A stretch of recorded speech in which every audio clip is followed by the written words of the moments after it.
अब आज जो हम लोग देखने वाले हैं राजा, किसान और नगर, यहाँ पे तीन चीज़ इम्पोर्टेंट है।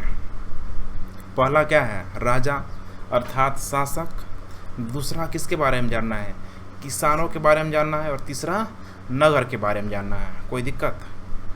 और ये जो तीन चीज़ें जानना है, हमें ध्यान रखना, आरंभिक राज्य और अर्थव्यवस्था का पूरी तरीके से ये रीढ़ है। और जो माने रीढ़, रीढ़ समझती हो ना, रीढ़ की हड्डी, ठीक है, रीढ़ की हड्डी है। और ये टाइम पीरियड बहुत लंबा दिया हुआ है, क्योंकि इस टाइम पीरियड का अवधि देखो 600 ईसा पूर्व से लेके कितना 600 ईस्वी तक दिया हुआ है। अर्थात देखो यहाँ पे 600 हुआ कि नहीं हुआ, बीच में आ जाएगा ईसा मसीह का जन्मदिन, और यहाँ पे कितना आ जाएगा 600। तो कुल मिला के अगर दोनों को जोड़ देंगे तो 600 कितना हो जाएगा 1200, ठीक है। सालों का हम लोग पूरा एक बहुत शॉर्ट फॉर्म में पूरा का पूरा हम लोग इतिहास जानने का यहाँ पे प्रयास करेंगे कि आखिर क्या हुआ है यहाँ पे। तो जैसा कि ऑलरेडी तुम लोगों को पता ही है कि हड़प्पा सभ्यता का जब पतन हो गया पूरी तरीके से, तो हड़प्पा सभ्यता के पतन के बाद, ठीक है, उसके बाद नंबर किसका आता है? आर्यों का आता है। और जहाँ हड़प्पा सभ्यता का डेवलपमेंट हुआ था, विकास हुआ था, उन्हीं क्षेत्रों पे आगे चल के वहाँ पे कंट्रोल किसका हुआ? आर्यों का हुआ कि नहीं हुआ? लेकिन आर्यों का जब कंट्रोल हुआ तो बिल्कुल यहाँ पे ऐसा नहीं था कि कोई हड़प्पा काल की निरंतरता यहाँ पे हमें दिखाई देती है। बिल्कुल वो निरंतरता टूट चुकी होती है, क्योंकि अगर वो निरंतरता टूटती नहीं तो आर्य आते ही, ठीक है, उनकी जो शुरुआती जो अर्थव्यवस्था थी ऋग वैदिक काल में पशुचारण नहीं होती, कृषि मूलक होती। समझ में आ रहा है ना? इसका मतलब कि जो लिंक हड़प्पा काल के पतन के बाद वो बिल्कुल क्या हो चुका, हड़प्पा काल खत्म हो गया, ठीक है। इसके बाद जो आर्य लोग आए, इनकी एक नई सभ्यता शुरू से क्या हो चुकी, विकसित हो चुकी। बस समानता एक ही चीज़ की है, इनकी भौगोलिक अवस्थी, कि हड़प्पा काल भी, ठीक है, वहीं था, उन्हीं क्षेत्रों में सप्त सिंधु प्रदेश में ही था। और जो आर्य लोग आए उसी सप्त सिंधु प्रदेश में क्या हुए, आर्य लोग भी आए। अब तक की मान्यता क्या है, यही है। अब आर्य आने के बाद यहाँ पे लगभग माना गया है कि 1500 ईस्वी तक, 1500 ईस्वी की ईसा पूर्व, 1500 ईसा पूर्व तक आर्य लोग भारत में क्या हो चुके, आ गए। और 1500 से, ठीक है, लगभग 600 ईसा पूर्व तक की घटनाओं को क्या किया गया, दो भागों में बांट दिया गया। एक ऋग वैदिक काल और दूसरे को उत्तर वैदिक काल। क्लियर हो रहा है कि नहीं हो रहा? एक ऋग वैदिक काल, दूसरे को उत्तर वैदिक काल। अब इस ऋग वैदिक काल, उत्तर वैदिक काल में यहीं पे बहुत सारे, ठीक है, जो वेद था, 4 वेद है, ठीक है, अंतिम जो वेद है अथर्ववेद सबसे लास्ट में उसकी रचना हुई उत्तर वैदिक काल में। इसके अलावा वेद के बाद पुराण, उपनिषद, अरण्यक, ठीक है, ये सारे धार्मिक ग्रंथ ही हैं। धर्म के बारे में यहाँ पे सब क्या किया गया है, बतलाया गया है। यहीं पे सबका क्या हुआ, रचना हुआ। कोई दिक्कत? तो ये यहाँ पे बातें यहाँ पे कर रहा है, ठीक कह रहा है कि इसी के समकालीन, क्योंकि इधर हड़प्पा काल था, इधर क्या था, हड़प्पा था, और यहीं पे क्या था, सिंधु क्या बोलते हैं, आर्य वैदिक काल भी था। अब सोचो, यहीं पे हड़प्पा काल, यहीं पे वैदिक काल भी था, बाकी अन्य हिस्सों में इधर लोग कुछ होंगे कि नहीं होंगे? इनका नाम क्यों नहीं आता है? क्योंकि इनके नाम नहीं आने का पीछे सबसे प्रमुख कारण है कि उस समय इनका इतिहास लेखन शैली या इनके जो साक्ष्य थे पुरातत्वविदों के द्वारा बहुत अधिक मिला ही नहीं मिला। समझ में आ रहा है भाई? इनका नाम क्या होता है, नहीं आता है। फिर भी कहा जा रहा है कि उत्तर भारत, दक्कन पठार आया कि नहीं आया, कर्नाटक जैसे उपमहाद्वीप के कई क्षेत्रों में कृषक बस्तियाँ क्या हुई, आई, किसान थे, यहाँ पे बस रहे थे, अपना जीवन यापन कर रहे थे। बहुत बड़ा जो प्रभाव छोड़ना चाहिए था, जिसके वजह से जो इनको जाना जाए, वो इनको नाम क्या मिला, नहीं मिला।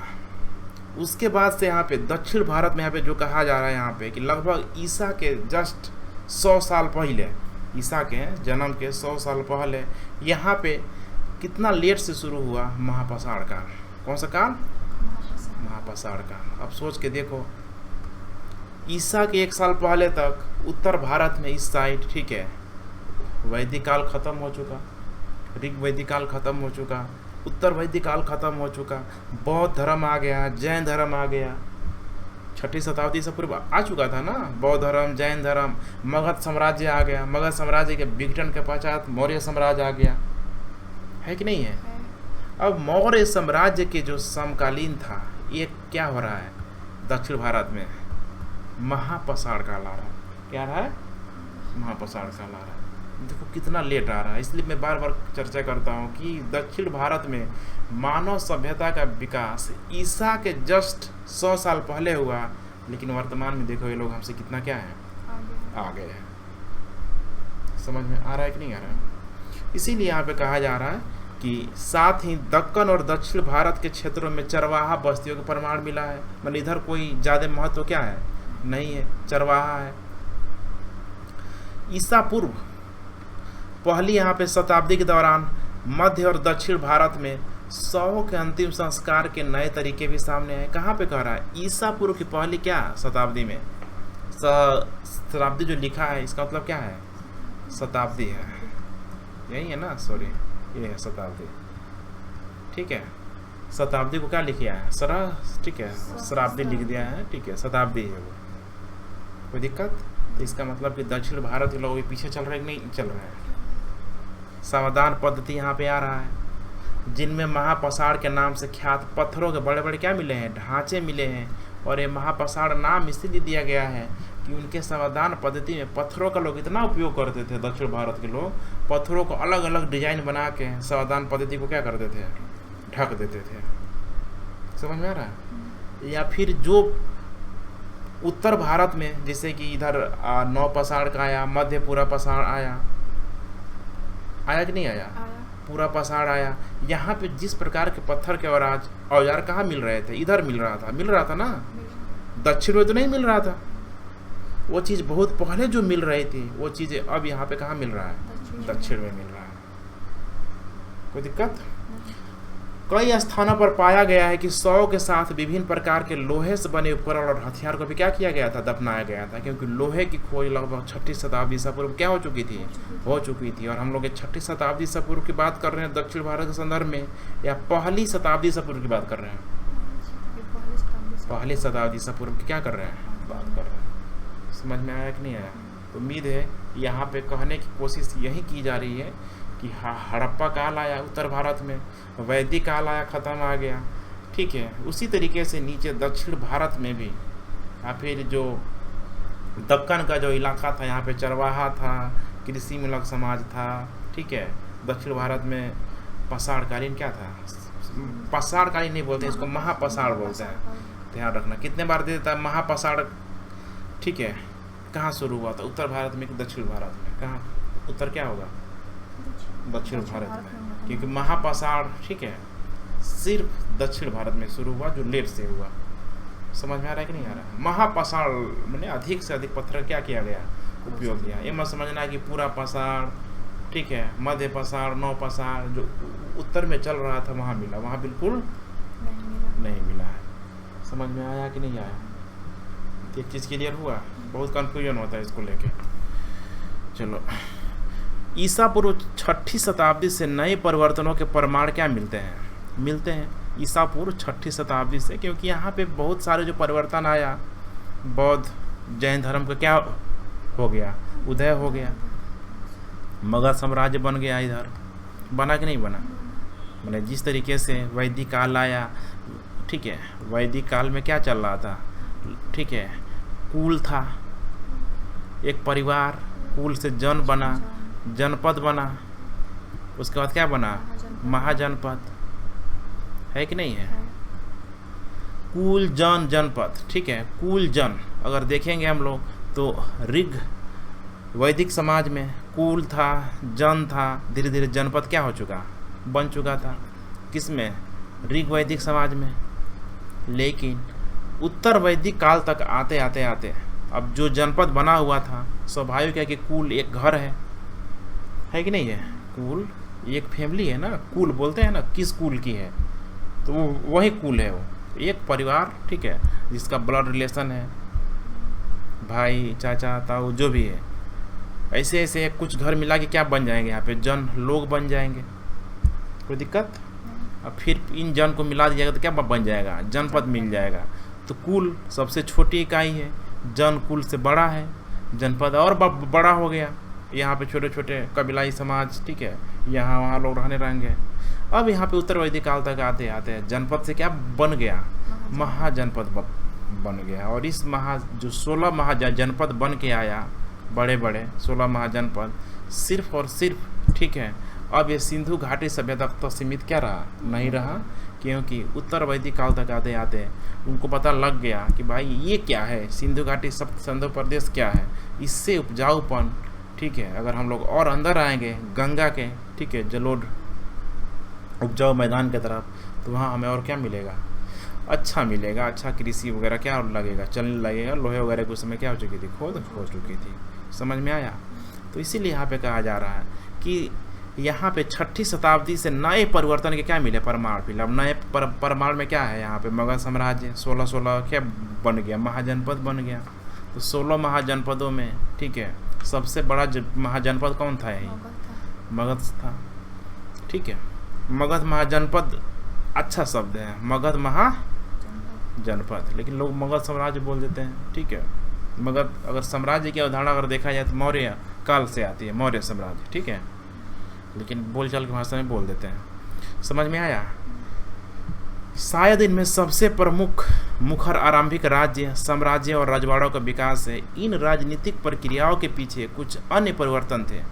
इनका पता कृषि उपज को संगठित करने के तरीके से क्या होता है, पता चलता है कि भाई इतना बड़ा जो परिवर्तन हो रहा है, इसके परिवर्तन के पीछे जो सबसे इम्पोर्टेंट कारण था वो क्या था, कृषि। अगर कृषि नहीं हुआ होता तो शायद ये चीज़ हो पाता। शुरू में जो आर्य लोग आए, देखो पशुचालन पे लोग क्या रहते थे, डिपेंडेंट रहते थे, लेकिन आगे चल के उनको पता चल गया कि भाई पशुचालन से हमें दूध मिलेगा, वो दूध 1-2 दिन में खराब हो जाएगा, हमें संग्रहणकर्ता के रूप में कुछ भोजन का ऐसा विकल्प चुनना चाहिए जिसको हम लोग लंबे समय तक क्या कर सकें, काम चला सकें। कृषि की अवधारणा आ गई।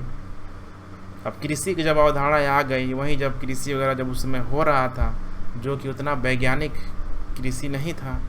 समझ में आ रहा कि नहीं आ रहा। अब धीरे धीरे जब लोहे की खोज हो गई तो एक वैज्ञानिक कृषि उस समय कहा जा सकता है। वनों को सफाया कर दिया गया, आग था ही उनके पास, बहुत बड़े एरिया को क्या कर लिया गया, कवर कर लिया गया, ठीक है। उत्तर वैदिक काल तक आते आते अब क्या होने लगा, फिर धीरे धीरे धीरे मारकाट भी होने लगा, ठीक है। शासक, ठीक है, राजा की अवधारणा आ गई। क्या थी, राजा की अवधारणा। और ऋग वैदिक काल में राजा की अवधारणा नहीं थी, यहाँ पे क्या था, सरदार के रूप में मौजूद था, कबीलाई ढांचा था। समझ में आ रहा है कि नहीं आ रहा। इसीलिए कह रहा है कि सब जो परिवर्तन देखो किसके वजह से हो रहा है, इसके पीछे एक ही कारण है, और क्या है वो, कृषि, माने आर्थिक कारण है। इसी के साथ साथ लगभग पूरे उपमहाद्वीप में नए नगरों का क्या होने लगा, उदय होने लगा। देखो पूरे उपमहाद्वीप में, माने पूरे कहाँ पे, उपमहाद्वीप में, पूरे भारत में, क्योंकि भारत क्या है, एक उपमहाद्वीप है। इतिहासकार इस प्रकार के विकास का आकलन करने के लिए अभिलेख, माने कैसे इतिहासकारों को पता चलता है, तो अभिलेख है, बहुत सारे ग्रंथ, सिक्कों का, ठीक है, तथा चित्र बनाया गया ना, चित्र, पत्थरों में चित्र बनाया गया, जैसे विभिन्न प्रकार के स्रोतों का अध्ययन करते हैं। जैसा कि हम आगे पढ़ेंगे कि यह एक जटिल प्रक्रिया है, और आपको यह भी आभास होगा कि इन स्रोतों से विकास की पूरी कहानी मिल क्या पाती है, नहीं पाती है, क्योंकि बिल्कुल यहाँ पे अनुमान के आधार पे ही क्या किया गया है, इसको रखा गया है। समझ में आ रहा है कि नहीं आ रहा है। अब यहाँ पे पूरी कहानी खत्म हो गई। मगध साम्राज्य तक हमने क्या कर लिया, निपटा दिया। अब यहाँ पे अब आ गया मौर्य साम्राज्य। हमें पता है कि मगध साम्राज्य का, ठीक है, पतन होने के पश्चात उसके जगह पे कौन आ गया, मौर्य साम्राज्य आ गया, ठीक है। अब यहाँ पे नाम बिल्कुल बहुत कम दिया है, ठीक है, क्या आ गया, मौर्य साम्राज्य आ गया। यही था पटना का जो क्षेत्र था, सोन नदी के किनारे, गंडक नदी का, ठीक है, कौन सा क्षेत्र था, मगध का क्षेत्र था। इसका डिक्लाइन होने के पश्चात इसमें जो भी इम्पोर्टेंट शासक थे, जिसकी इसकी स्थापना करने वाला, ठीक है, जिसका नाम क्या था, बिम्बिसार, बिंबिसार के बिंदुसार? बिंबिसार था। बिंबिसार था। बिंबिसार, अजातशत्रु, उदयन, ठीक है, कुछ ऐसे इंपॉर्टेंट शासक आएंगे, ठीक है। इस मगध साम्राज्य के हर एक वंश के अंतर्गत आएंगे, हर एक वंश। और क्या था? शिशुनाग वंश, नाग वंश था। उसके बाद नंद वंश था। नंद वंश को ख़त्म करके, ठीक है, धनानंद जो था अंतिम शासक, उसको चंद्रगुप्त मौर्य की सहायता से, ठीक है, किसने? चंद्रगुप्त के द्वारा, मैंने क्या बोलते हैं, कौटिल्य के द्वारा, चाणक्य के द्वारा, ठीक है, चाणक्य के द्वारा चंद्रगुप्त मौर्य की मदद से क्या कर लिया गया? इस पर कंट्रोल कर लिया गया, ठीक है। और आसपास के क्षेत्र को जीत के एक अच्छा खासा देखा जाए तो बहुत बड़े क्षेत्र पे किसका स्थापना हुआ? मौर्य साम्राज्य की क्या हुई? स्थापना हुई। कोई दिक्कत? इस समय इस क्षेत्र में अब ब्राह्मण धर्म बहुत चरम में था, बहुत गिर चुका था, बहुत अधिक क्या हो चुका था? गिर चुका था। क्योंकि इस समय जब चाहे मगध साम्राज्य के शासक हो, चाहे मौर्य साम्राज्य के शासक हो, चाहे मौर्योत्तर काल के शासक हो, समझ में आया कि नहीं आया? यहाँ पे जो भी शासक है या तो बौद्ध को मानेगा, नहीं तो किसको मानेगा? जैन को मानेगा। इतना टॉप पे चल रहा है बौद्ध जैन। फिर मौर्योत्तर काल के बाद जब शुरू होगा गुप्त काल, कौन सा काल? गुप्त काल। फिर पुनः ब्राह्मण धर्म क्या आ जाएगा? चरम पे आ जाएगा। उसके बाद से कभी ब्राह्मण धर्म गिरता ही नहीं, आज तक देखो ऊपर ही है। समझ में आ रहा है कि नहीं आ रहा? तो देखो ब्राह्मण धर्म कहाँ से था, कहाँ कितना गिरा हुआ था, ठीक है, मैंने कितना नीचे आ चुका था, कितना फिर से क्या हो गया, पुनः जो पुरानी उसकी जो वैदिक कालीन जो परंपरा थी पुनः धीरे धीरे क्या हो गई? स्थापित हो गई समाज में, ठीक है। वो आगे की चीज़ें हम लोग आगे जानेंगे। कोई दिक्कत? अब तो यही था कि मौर्य के बाद यहाँ पे मौर्य जो शासक जिसका नाम चंद्रगुप्त मौर्य, चाणक्य के सहायता से, ठीक है, यही है ना, चाणक्य, कौटिल्य, विष्णुगुप्त, सब एक ही नाम है, उसकी सहायता से एक जो मगध साम्राज्य की स्थापना की। फिर उसका पुत्र आएगा जिसका नाम क्या होता है? बिंदुसार। आएगा कि नहीं आएगा? बिंबिसार की बिंदुसार? अरे चंद्रगुप्त मौर्य का पुत्र क्या है? बिंदुसार है, ठीक है। अब अभी न बिंबिसार निकल गया मगध में, क्या है? बिंदुसार है। बिंदुसार आएगा। फिर इसका पुत्र कौन आएगा? अशोक आ जाएगा। आएगा कि नहीं आएगा? बिंदुसार देखो एक महान पितर का क्या है? पुता है, सॉरी, एक महान, ठीक है, पिता का क्या है? पुत्र है। और एक महान पुत्र का क्या है? पिता है कि नहीं है? बिंदुसार ऐसा दे देता है स्टेटमेंट में कि कौन है। समझ में आया? चंद्रगुप्त एक क्या था भाई, इतने बड़े भारत में, ठीक है, उत्तर भारत को समेटने वाला एक परम प्रतापी शासक, महान लगा देते हैं, ठीक है, महान शासक इसीलिए बोल देते हैं कि एक महान, ठीक है, एक महान पिता का क्या था? पुत्र था। और ठीक उसी तरीके से अशोक हुआ, महान पुत्र का, ठीक है, पिता था। एक, ठीक है, पिता का क्या हो गया? पुत्र हो गया। अशोक क्या था? पुत्र था, ठीक है। तो एक महान पुत्र का क्या था? एक पिता था। कोई दिक्कत? अब यहीं से अशोक आ जाता है। और अशोक के बारे में यहाँ पे जानने के लिए ध्यान रखना कि तुम लोगों को पता होना चाहिए कि अशोक ने क्या किया था। बहुत सारा अभिलेख बनवाया कि नहीं बनवाया? अभिलेख जगह जगह उत्कीर्ण करवाया। बहुत सारा बृहद अभिलेख, मध्यम अभिलेख, लघु अभिलेख, ठीक है, स्तंभ भी बनवाया उन्हीं अभिलेखों के अंतर्गत। था कि नहीं था? वो अभिलेख लगभग सिर्फ भारत ही नहीं बल्कि श्रीलंका, ठीक है, अफगानिस्तान, इधर अरब के देशों तक उस अभिलेख को क्या किया गया? लगवाया गया। तो उन अभिलेखों में ध्यान रखना कि बहुत सारी चीज़, अभी भी जाओगे तुम अभिलेखों को देखोगे तो उसमें उत्कीर्ण है कुछ न कुछ। क्या है? लिपि है कि नहीं है? उत्कीर्ण लिपि क्या है? यहाँ पे उत्कीर्ण है। अगर इस लिपि को पढ़ लिया जाता तो फिर हमें कोई समस्या क्या होती? नहीं होती। तो यही यहाँ पे कहा जा रहा है कि प्रिंसेप और प्रियदर्शी का काफ़ी यहाँ पे कॉम्बिनेशन देखने को मिलता है। प्रियदर्शी का संबंध किससे है? अशोक से है। और प्रिंसेप का संबंध किससे है? अंग्रेज अधिकारी से है। अंग्रेज अधिकारी, ठीक है, पुरातत्व विभागों का संरक्षण करने वाला, समझ में आ रहा है ना, जिसको काफ़ी इंटरेस्ट होता है ना, एडवेंचर्स कुछ करना है हमको। इसने अशोक के अभिलेखों में जो लिपि थी, उस लिपि को उसने क्या कर लिया? पढ़ लिया, और सारा राज अशोक के बारे में क्या हो चुका? खुल गया। इसीलिए इतिहास की धारा है, देखो इतिहास ज्यों ज्यों ज्यों ज्यों नज़दीक आएगा बहुत सारी चीज़ें क्लियर होती चली जाती हैं। जितना पीछे जाओगे धुंधलापन क्या होगा? दिखाई देगा। समझ में आ रहा है? जैसे हड़प्पा काल है, वैदिक काल है, ठीक है, और उसके बाद से जो पाषाण काल जिसे बोला गया, पूरा पाषाण, मध्य पाषाण, नव पाषाण, यहाँ पे बहुत अधिक स्पष्टता में दिखाई क्या होती है? नहीं दिखाई देती है। लेकिन जैसे ही 6ठी शताब्दी ईसा पूर्व के बाद आओगे तो बहुत सारी चीज़ें क्लियर दिखाई देती है। मैंने क्लियर क्या है, ठीक है, मैंने कुछ पहले से ज़्यादा स्पष्ट है, ठीक है। तो अशोक ने अभिलेख में जो बातें लिखवाई गई थी, अब अलग अलग क्षेत्रों में पता है तुम लोगों को कि अशोक ने जो अभिलेख में जो बातें लिखवाई थी कोई एक भाषा में तो थी नहीं। जिन जिन भाषा में जो भाषा, जिन जिन क्षेत्रों में जिन जिन भाषा का, ठीक है, उपयोग होता था, उन्हीं भाषाओं के आधार पर उसने क्या किया? अभिलेख लिखवाया था। समझ में आया? और इसने किया, जेम्स प्रिंसेप ने क्या किया? 1830 के दशक में ब्राह्मी और खरोष्टी लिपियों का क्या किया? इसने अर्थ निकाल लिया, क्योंकि उस समय ब्राह्मी और खरोष्टी लिपि क्या होता था? सबसे अधिक चलता था। 6ठी शताब्दी ईसा पूर्व के आसपास जब बौद्ध और क्या आया? जैन आया, तो उस समय प्राकृत और क्या था? पाली भाषा था। समझ में आया? लेकिन यहाँ पे मौर्य काल तक आते आते अब इस भाषा का रूप क्या हो गया? चेंज हो गया। आगे ज़्यादातर देखोगे या तो ब्राह्मी लिपि था या फिर कौन सा लिपि था? खरोष्टी लिपि था।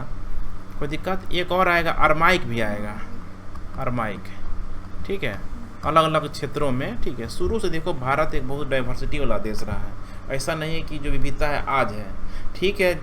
धर्म को लेके जातिवाद वगैरह, ठीक है, धर्म को लेके बहुत बाद में चीज़ आया, हिंदू मुस्लिम ये सब चीज़, लेकिन भाषा को लेके, जाति को लेके देखो जब से भारत, ठीक है, शुरुआत हुआ है तब से जाति मौजूद है यहाँ पे, अलग अलग जाति, अलग अलग भाषा, ठीक है, मौजूद है कि नहीं है? तो इसने क्या कर लिया?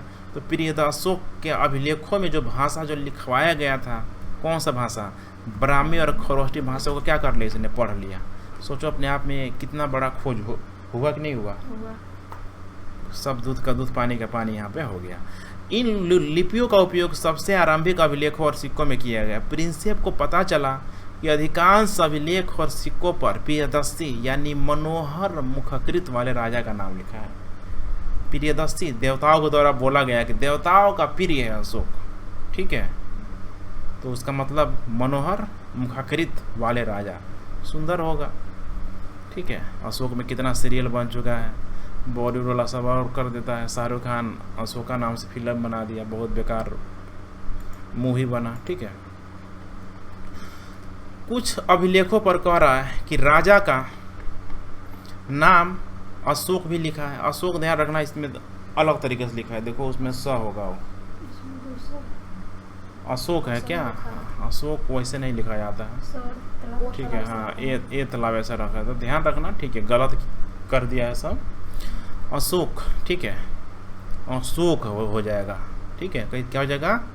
अशोक, सो मैंने वो सोने नहीं आएगा, अशोक, समझ में आ रहा है कि नहीं आ रहा है? स तालाब स, ठीक है, स कहोगे तो सीधे स, ठीक है, हाँ, और स एकदम थोड़ा सा छन से मारना है, होता है ना, स सला क्या आता है? तालाब स, तो यहाँ पे थोड़ा सा कम रखना है स, ठीक है, यहाँ पे स थोड़ा तेज मारना है, और यहाँ पे आता और तेज मारना है, बुझाया कि नहीं? बुझाया। तो जब तक ये चीज़, अब ये बेसिकली इन्हीं दोनों का सबसे ज़्यादा क्या होता है? यूज होता है, तो बोलने वाला समझ जाएगा क्या बोल रही हो। अशोक अशोक बोल रही हो कि अशोक बोल रही हो? समझ में आ रहा है कि नहीं आ रहा है मेरा कहने का मतलब? चलो ठीक है।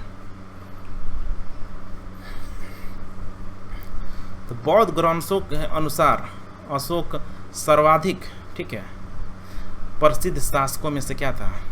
एक था यहाँ पे अब देखो सा आ रहा कि नहीं आ रहा, स सा सो शासकों में से क्या आता है, एक था। इस शोध से माने भाषा की जब यहाँ पे लिपि का जो पढ़ लिया गया तो भारत के राजनीतिक इतिहास के अध्ययन को नया दशा मिली। मिलेगा कि नहीं मिलेगा? खुशी हुआ भाई, भारतीयों के बारे में जानने का एक बहुत शानदार मौका मिल गया, क्योंकि भारतीय और यूरोपीय विद्वानों ने उपमहाद्वीप पर शासन करने वाले प्रमुख राजवंशों की वंशावलियों की पुनर्रचना के लिए विभिन्न भाषाओं में लिखे अभिलेखों और ग्रंथों को क्या किया, उपयोग किया। अब ये चीज़ जेम्स ठीक है पहले से हो रहा है। जब मार्टिमम व्हीलर वगैरह था भाई, जब बना था अचानक उसको हड़प्पा सभ्यता का पता मिला तो चीख चीख के पूरी दुनिया को बता दिया कि देखो भाई मेसोपोटामिया के समय के समकालीन भारत में भी वो सभ्यता क्या थी, मौजूद थी। तो नज़र लगेगा कि नहीं लग जाएगा? लग जाएगा, और लगना ही लगना है। उसके बाद हड़प्पा, वैदिक काल, ठीक है, मगध, मौर्य, तो एक चर्चा का विषय हमेशा क्या रहता है, बना रहता है। परिणाम स्वरूप 20वीं सदी के आरंभिक दशकों तक उपमहाद्वीप के राजनीतिक इतिहास का एक सामान्य चित्र क्या हो गया, तैयार हो गया। देखो घटना कब की है, ईसा पूर्व की, ठीक है, और ये पता कब लग रहा है, 20वीं सदी में। समझ में आ रहा कि नहीं आ रहा? देखो कितना गैप है। उसके बाद विद्वानों ने अपना ध्यान राजनीतिक इतिहास के संदर्भ की ओर लगाया कि वह ठीक है भाई, अब शासक को तो जान गए हम लोग भाई, अशोक है, प्रियदर्शी का मतलब क्या है, ब्राह्मी खरोष्टी में लिखाया है, लेकिन उसने अब लिखा क्या है, ठीक है। तो अब जरूरी है कौन सा इतिहास जानने की, राजनीतिक इतिहास, कि राजा कैसे शासन करता था, क्या था वहाँ पे, समझ में आ रहा है ना, सारा चीज़, ठीक है, जानने की यहाँ पे कोशिश किया जाने लगा।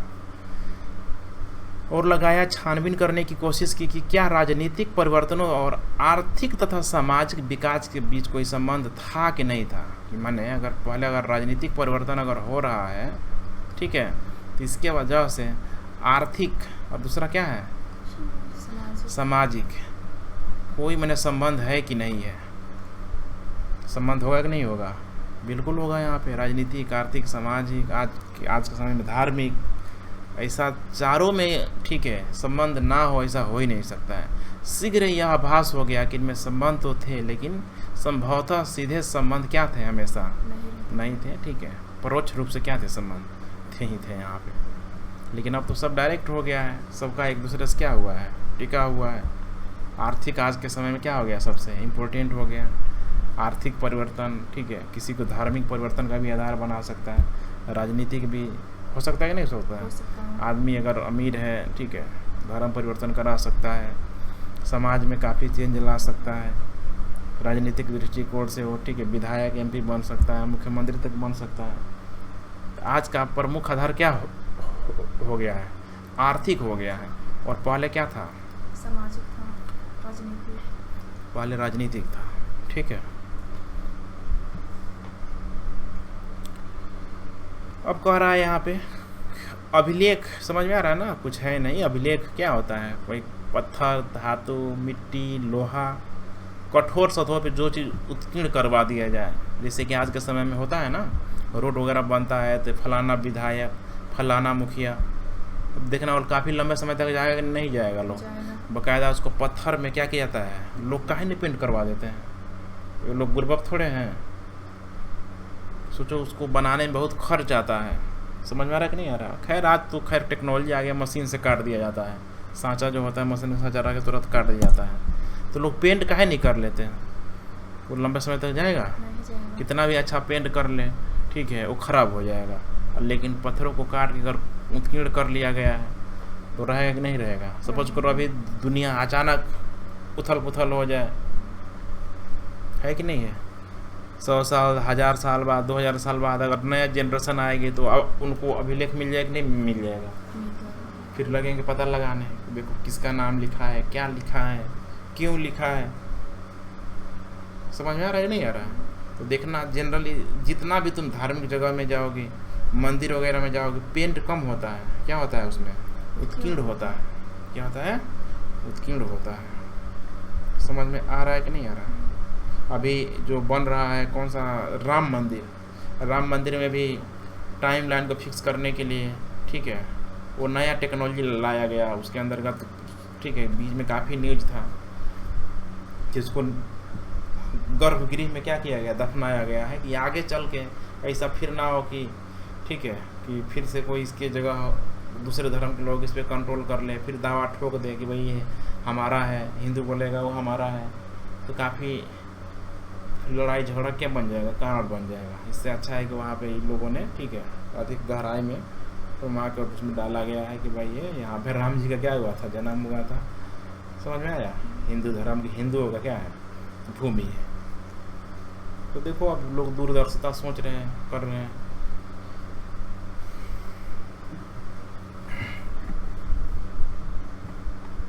तो वह वही है, क्या है यहाँ पे अभिलेख में अब जो भी लिखवाया गया, जो लिपि था, उस लिपि को इसी प्रिंसेप के द्वारा क्या किया गया, पढ़ा गया। जेम्स प्रिंसेप नाम है, ठीक है, प्रिंसेप और प्रियदर्शी। समझ में आया? तो यहाँ पे देखो, यहाँ पे लिखा गया है कि कुछ अक्षरों को बताया गया है कि 250 ईसा पूर्व में अक्षर अ को ऐसे लिखा जाता था। अब ये जानना जरूरी नहीं है, ठीक है। और 500 में ये 250 ईसा पूर्व में ऐसे था अ अक्षर, और 500 ईस्वी में कैसे हो गया, ऐसे हो गया। और अभी 2000 में तो भाई बदल ही गया है, अ हो गया, हम लोग पढ़ते हैं, है कि नहीं है? तो मान देखो भाषा है, क्या है यहाँ पे, भाषा है, लिपि है यहाँ पे जो उसका रोल प्ले कर रहा है। कोई दिक्कत नहीं। चलो अब यहाँ पे है प्रारंभिक राज्य 16 महाजनपद। ऑलरेडी इसकी हम लोग चर्चा कर चुके हैं। आरंभिक भारतीय इतिहास में 6ठी शताब्दी ईसा पूर्व को एक महत्वपूर्ण परिवर्तनकालिक कार्य क्या कहता है, माना जाता है, क्योंकि यहीं पे ठीक है आरंभिक राज्य बनने लगा उत्तर भारत में। यहीं पे देखोगे तो लगभग ये जो प्रायद्वीपीय भारत ये यही क्षेत्र है, इन्हीं सारे क्षेत्रों में, इधर अफगानिस्तान तक आएगा, इधर तक्षशिला वगैरह। कितने महाजनपद आए? 16 महाजनपद। यहीं पे इन्हीं सारे क्षेत्रों में क्या किया गया, बसा गया। जिसमें सबसे इम्पोर्टेंट कौन था यहाँ पे? मगध था, कौशल था, ठीक, जो शक्तिशाली जो महाजनपद के रूप में मौजूद था। लोहे का प्रयोग बढ़ गया। सिक्कों के विकास के साथ यहाँ पे जोड़ा जाता है। इस काल में बौद्ध, जैन धर्म सब आ गया कि नहीं आ गया? आया, ठीक है। ब्राह्मण धर्म को काफ़ी चुनौती मिली। जो कर्म कांड उत्तर वैदिक काल में फैलाया गया था ब्राह्मण धर्म के द्वारा, ठीक है, बौद्ध और जैन धर्म में वैज्ञानिक तरीके से उसको ख़त्म करने का प्रयास किया गया। आरंभिक ग्रंथों में महाजनपद नाम से 16 राज्यों को उल्लेख मिलता है। यद्यपि महाजनपदों के नाम की सूची इन ग्रंथों में एक समान क्या है, नहीं है। मैंने अलग अलग जिसे देखोगे तो बौद्ध ग्रंथ में ये जो 16 महाजनपद है उसके नाम कुछ अलग मिल जाएंगे। ब्राह्मण ग्रंथ में ये जो 16 महाजनपद के नाम अलग मिल जाएंगे। जैन महाजनपद में 16 महाजनपदों के नाम क्या मिल जाएंगे, अलग मिल जाएंगे। समझ में आ रहा है कि नहीं आ रहा? इसीलिए कह दिया यद्यपि महाजनपदों के नाम की सूची इन ग्रंथों में एक समान क्या है, नहीं है। तो हम लोग जो देखते हैं ये लोग, हम लोगों के जो हिंदू ग्रंथ में जो लिखा है, ठीक है, चूँकि वर्तमान में वही चल रहा है, तो जो 16 महाजनपदों का उल्लेख, स्पष्ट उल्लेख, ठीक है, हिंदू ग्रंथों में किया गया है, ठीक है, उसी को हम लोग मान के चलते हैं। समझ में आया? लेकिन कह रहा है कि इसमें वज्जी, मगध, कौशल, कुरु, पंचाल, गंधार, अवंती ये सब नाम कॉमन है जो कि तीनों में मिलते हैं। इससे स्पष्ट है कि उक्त महाजनपद सबसे महत्वपूर्ण महाजनपदों में क्या होते होंगे, गिने जाते होंगे, जो हर दृष्टिकोण से समृद्ध होंगे। इसीलिए तो इनका नाम क्या किया गया, लिखा गया। जो उभरता है, जिसका नाम होता है, कोई भी धर्म हो, कोई भी राजा हो, नाम उसी का होगा। अगर वर्तमान में अगर इतिहास लिखा जाएगा तो क्या हमारा लिखा जाएगा, तुम्हारा लिखा जाएगा? नहीं भाई। देखो बोला जाएगा कि मोदी था, है कि नहीं है, नीतीश कुमार था। अगर तुम कुछ बन जाती हो अधिकारी, शायद फिर तुम्हारा इतिहास में नाम आ जाए। आम लोगों का भाई छोड़ दिया जाता है। आम लोगों को किसका लिखा जाएगा? इतने सारे लोग हैं जो कुछ यूनिक काम किया है, ठीक है, उसी का नाम आएगा। समझ में आ रहा है ना? अधिक महाजनपदों का राजा का शासन होता था, लेकिन गण और संघ के नाम से प्रसिद्ध राज्यों में कई लोगों का समूह शासन करता था। किसमें? गण और संघ। क्योंकि ये जो महाजनपद थे, समझ में आया कि नहीं आया? 16 महाजनपद थे। इसमें ध्यान रखना, इस महाजनपद में, ठीक है, 2 तरीके की शासन प्रणाली चल रही थी। कुछ क्या था यहाँ पे, वंशानुगत था। क्या था? वंशानुगत था, राजा का बेटा राजा। कुछ क्या था, गणतंत्रात्मक था। जिसे वज्जी वगैरह याद आ रहा होगा तुम लोगों को। वहाँ पे बाकायदा लोग क्या करते थे, चुनाव करते थे। समझ में आया कि नहीं आया, कोई दिक्कत? तो यहाँ पे गण और क्या होता था, संघ होता था। इसमें नाम से प्रसिद्ध राज्यों में कई लोगों का समूह शासन करता था। इस समूह का प्रत्येक व्यक्ति क्या कहलाता था, राजा कहलाता था। जो चुन लिया गया राजा का बेटा राजा है, यानी तो या तो फिर गण के द्वारा जो चुन लिया गया है। भगवान महावीर और भगवान बुद्ध इन्हीं गणों से क्या थे, संबंधित थे। समझ में आया कि नहीं आया? तो अर्थात ये जो भगवान, ठीक है, माने बुद्ध या फिर जो महावीर थे, ये वंशानुगत नहीं था इनका, ठीक है। इनके जो फादर थे, जो पिताजी थे, ठीक है, समझ में आ रहा है ना, किससे संबंध रखते थे, गण से बिलोंग करते थे, जो लोगों के द्वारा क्या किया जाता था, चुना जाता था। लोगों के द्वारा चुना जाएगा, देखो यहीं पे है ना, वंशानुगत क्या होता है, वंशानुगत। वंशानुगत में यहाँ पे मान लो राजा है, कोई दिक्कत? अब इसका जो बेटा है, क्या इसका बेटा राजा बनेगा या नहीं बनेगा, यही तो होता है वंशानुगत। इसी को क्या बोलते हैं, मोनोपोली सिस्टम। मोनोपोली है कि नहीं है, एकाधिकार बोलते हैं इसको। और दूसरा होता है यहाँ पे गण सिस्टम। गण माने गणतंत्रात्मक, है कि नहीं है। गणतंत्रात्मक में अर्थात पूरी तरीके से लोगों के द्वारा, गण के द्वारा क्या किया जाएगा, चुनाव किया जाएगा।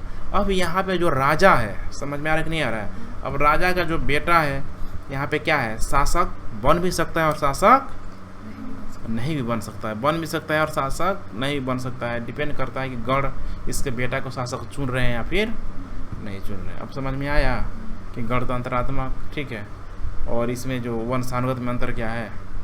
तो देखो यहाँ पे अभी जो कहा जाता है भारत गणतंत्र है, तो जो अच्छे लोग हैं बोलते हैं कि देखो भाई, गणतंत्र की जो अवधारणा है, ठीक है, भारत में इतनी पुरानी है, मोदी खूब यूज करता है इसका, कि मगध साम्राज्य के समय से ही, महाजनपद काल के समय से ही भारत गणतंत्रात्मक शासन क्या रहा है। उसके अवशेष वहाँ में दिखाई देते हैं।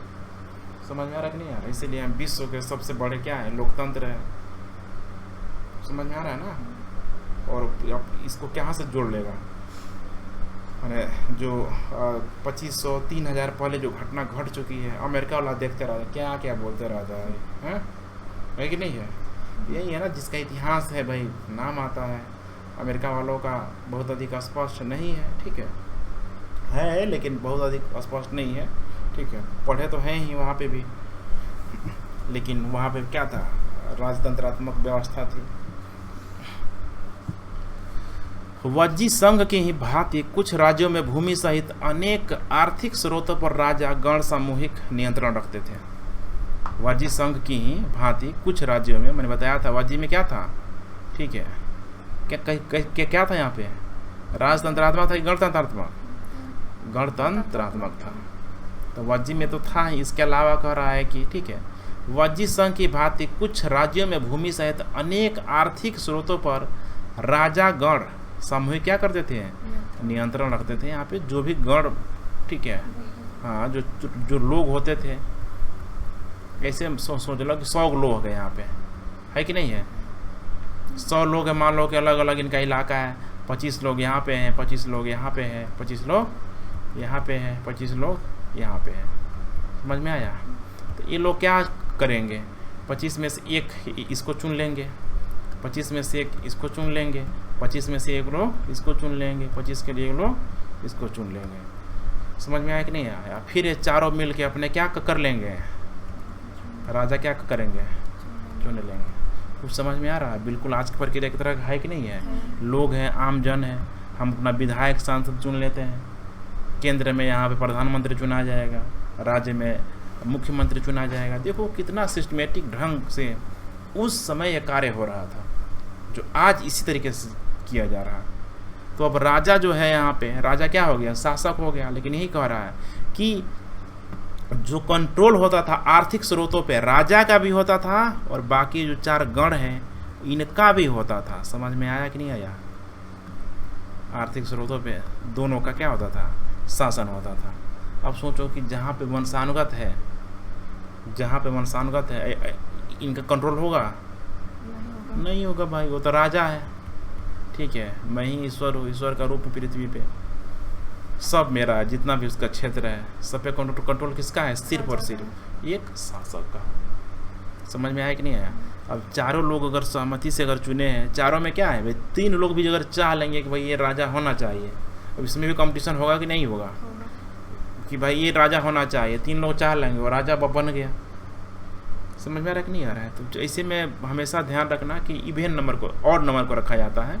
4 में तो 2 गड़बड़ा जाएगा ना, 25 और बढ़ा लेते हैं तो एक और आ जाएगा। समझ में आया? अब 5 में जिसका 3 वोट पड़ा वो राजा बन गया। समझ में आ रहा है कि नहीं आ रहा है? ऐसे ही होता है। देखो अभी लोकसभा में, ठीक है, चुनाव कितने सीटों में होता है? 245 245 मारेंगे जहाँ 545। समझ में आया कि नहीं? एक हमेशा ज़्यादा रखा जाता है, ठीक है। समझ में आया कि नहीं आया? तभी तो पलड़ा क्या होगा? बराबर नहीं होगा। समझ में आया कि नहीं आया? 545 का आधा होगा, आधा होगा तो फिर क्या हो जाएगा? खट जाएगा ना, दशमलव में आ जाएगा। समझ में आ रहा है? पूर्ण रूप से आधा क्या होगा इसका? नहीं होगा। तो एक आदमी किसी को क्या करना पड़ेगा? लाना पड़ेगा। यद्यपि स्रोतों के अभाव में इन राज्यों के इतिहास पूरी तरह लिखे नहीं जा सकते, ठीक है। किसी भी बुक में देखोगे तो बहुत अधिक, ठीक है, जो भी ये उस समय के गण हैं, चाहे जो भी महाजनपद ही है, महाजनपद का ही भाग है, महाजनपद में गण भी है और वंशानुगत शासक भी हैं। बहुत अधिक तुम्हें देखने के लिए नहीं मिलेगा। मगध के बारे में सबसे अधिक देखने के लिए मिलेगा, क्योंकि उन 16 महाजनपदों में सबसे शक्तिशाली कौन था? मगध था। हमेशा मैं बात करता हूँ, ठीक, इतिहास उसी का लिखा जाएगा भाई जो कुछ किया है अपने लाइफ में। समझ में आया? तो मगध था, इसीलिए मगध का इतिहास लंबा चौड़ा मिलेगा। ये शासक पूरा का पूरा मगध का वंश मिल जाएगा, हर्यक वंश, नंद वंश, शिशुनाग वंश, शासक अभी नाम मिल जाएगा। लेकिन बाकी महाजनपदों में देखोगे तो एक आध राजा का नाम तुमको देखने के लिए मिलेगा। समझ रहे हो कि नहीं समझ रहे हो? ज़्यादा नहीं समझा दे रहे हो। प्रत्येक महाजनपद की राजधानी होती थी, जिसे प्रायः किले से घेरा जाता था। किलेबंदी राजधानियों का रख रखाव और प्रारंभिक सेनाओं के लिए क्या होता था। अब देखो यहीं पे देखो 16 महाजनपद दिया है कि नहीं दिया है? क्या दक्षिण भारत में आ रहा है? नहीं आ रहा। ये 6ठी शताब्दी ईसा पूर्व की घटना है। अभी दक्षिण भारत में, ठीक है, पता भी नहीं है कि वहाँ समाज है कि नहीं है, लोग मतलब कोई रहता है कि नहीं रहता है। समझ में आ रहा है कि नहीं रहा? इधर कुछ खाता पता नहीं, देखो सब खाली है इधर। तो यही है मगध, ठीक है। इधर तुम्हारा सूरसेन है, देखो इधर है कि नहीं है? इधर तक्षशिला है कि नहीं है? तो तक्षशिला अफगानिस्तान में हो जाएगा। ये लाइन है ना? ये तक्षशिला है, इधर गंधार है, ठीक है, पूरा का पूरा इधर एरिया है। इसके अलावा मत्स्य, अवंती, ठीक है, 1 2 3 4 चेदी, वत्स, ठीक है, काशी नहीं होगा, कौशल होगा, ठीक है, श्रावस्ती होगा, वज्जी होगा, मगध होगा, अंग होगा, वंग होगा, कुरु होगा, पंचाल। 1 2 3 4 5 6 7 8 9 10 11 12 13 14 15 16। समझ में आया? समझ में आया ना? आया।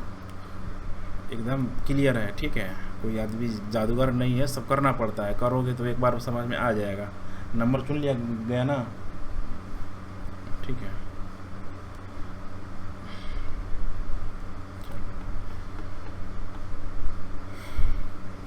अब ये पूछ रहा है यहाँ पे, और नौकरशाही के लिए भारी आर्थिक स्रोतों की आवश्यकता क्या होती थी? क्योंकि इस समय तक जब राजा आ गया है तो नौकरशाह राजा भर थोड़े रहेगा, शासक भर। उसके अंतर्गत काम करने वाले मंत्री, ठीक है, मंत्री में, ठीक है, उसके नीचे सेना, आर्थिक वाला अलग हो जाएगा, ठीक है, कृषि वाला अलग हो जाएगा। तो उसके इन सब सिस्टम को चलाने के लिए क्या जरूरत पड़ेगी? रिसोर्स की ज़रूरत पड़ेगी। और ये चीज़ हम लोग देख रहे हैं वैदिक काल में। हम लोग जब ऋग वैदिक काल में देखे थे तो सरदार होता था, वहाँ पे वंशानुगत कोई नौकरशाह वगैरह क्या था? नहीं था। सैनिक वगैरह भी नहीं थे। उत्तर वैदिक काल तक आते आते भाई अब आ गया। जो कर था, बलि नामक कर को ज़बरदस्ती वसूला जाने लगा। राजा अब सैनिक रखने लगा, तो उन सैनिकों को कैसे रखा जाएगा? जब तक सैनिकों को वेतन नहीं दिया जाएगा कोई सैनिक रहेगा? नहीं। तो भाई अब तो उसके बाद से है, 6ठी शताब्दी ईसा पूर्व की हम लोग बात कर रहे हैं। तो यहाँ पे अब सैनिकों को रखने के लिए क्या चाहिए? आर्थिक स्रोत चाहिए। तब यहाँ पे कर लगेगा कि नहीं लगेगा? लगेगा। लगेगा ना। तो ध्यान रखना, कर लगना क्या हो गया? शुरू होगा। शुरू हो गया। कर आर्थिक स्रोत की आवश्यकता होती थी। लगभग 6ठी शताब्दी ईसा पूर्व से संस्कृत में ब्राह्मणों ने धर्मशास्त्र नामक ग्रंथों की क्या कर दी? रचना शुरू कर दी। धर्मशास्त्र, ठीक है, जो बहुत अधिक क्या है? कंट्रोवर्सी है। इनमें शासक सहित अन्य के लिए नियमों का निर्धारण किया गया और यह अपेक्षा की जाती थी कि शासक कौन सा हो? क्षत्रिय वर्ण से होंगे, क्योंकि उत्तर वैदिक काल तक आते थे जो समाज था, ऋग वैदिक काल तक जो कर्म प्रधान समाज था, वो अब कैसा हो गया है? ठीक है, अब कैसा हो गया है? वंशानुगत हो गया है। ब्राह्मण का बेटा ब्राह्मण, शूद्र का बेटा शूद्र नहीं होगा। पहले क्या था? ऐसा नहीं था। कर्म के आधार पर था कि अगर शूद्र का बेटा भी अगर तेज है तो उसको ब्राह्मण की उपाधि मिल जाता था, ये ब्राह्मण है। ये समझ में आ रहा है कि नहीं आ रहा? शासकों का काम किसान, व्यापारियों और शिल्पकारों से कर तथा भेंट वसूलना माना जाता था। क्या वनवासी और चरवाहे से भी कर के रूप में कुछ लिया जाता था? लिया जाता कि नहीं लिया जाता था? लिया जाता था। वन सामग्री, ठीक है, चरवाहों से भी ले लिया जाता था। हमें इतना तो ज्ञात है कि संपत्ति जुटाने का एक वैध उपाय पड़ोसी राज्यों पर आक्रमण करके धन क्या कहता था? इकट्ठा किया जाता था। तो यही तो होता था। जो मुगल साम्राज्य इतना बड़ा क्यों हुआ भाई? आसपास के क्षेत्र को क्या किया था? उसने जीत लिया था। धीरे धीरे कुछ राज्यों ने अपनी अस्थायी सेना और नौकरशाही तंत्र तैयार कर लिया, ताकि भाई उनको पता लग गया मोर हैंड, ठीक है, मोर पावर। जितने अधिक लोग रहेंगे भाई हमारी शक्ति क्या हो जाएगी? बढ़ जाएगी। अब सेनाएं रखने लगे, लोहे का विकास हो चुका है। मगध इसीलिए टॉप में आ गया भाई। मगध में कोयला है कि नहीं है? हाथी है, जंगल है, इतना बड़ा मैदानी इलाका है, कृषि है, ये सारी चीज़ें थी। और मगध के आसपास का जो, ठीक है, देखोगे तो किनारे किनारे किनारे जंगली वाला क्षेत्र, पहाड़ अभी भी वहाँ मिल जाएंगे तुमको, जो अपने आप में एक किला का काम करता था। उधर एक तरफ गंगा नदी पार करके कोई आएगा? उस समय तो महात्मा गांधी सेतु बांध थोड़े तो होगा। नहीं। तो भाई पार करके आसान क्या था? नहीं। एक सीमा पूरा क्या था? इधर से गंडक नदी, सॉरी गंगा नदी, यहीं पे आके सोन मिल रहा है, यहीं पे पूरा क्या है? मगध साम्राज्य बसा है। तो इधर से कोई आ पाएगा? नहीं आ पाएगा? नहीं आ पाएगा। ये जो इलाका है इधर पूरी तरीके से इधर कैसा घिरा हुआ है? जंगल, पहाड़ों से क्या हुआ है? घिरा हुआ है। मगध की भौगोलिक अवस्थिति, क्यों न बार बार इसका नाम आता है? अब आके दिखाओ जब।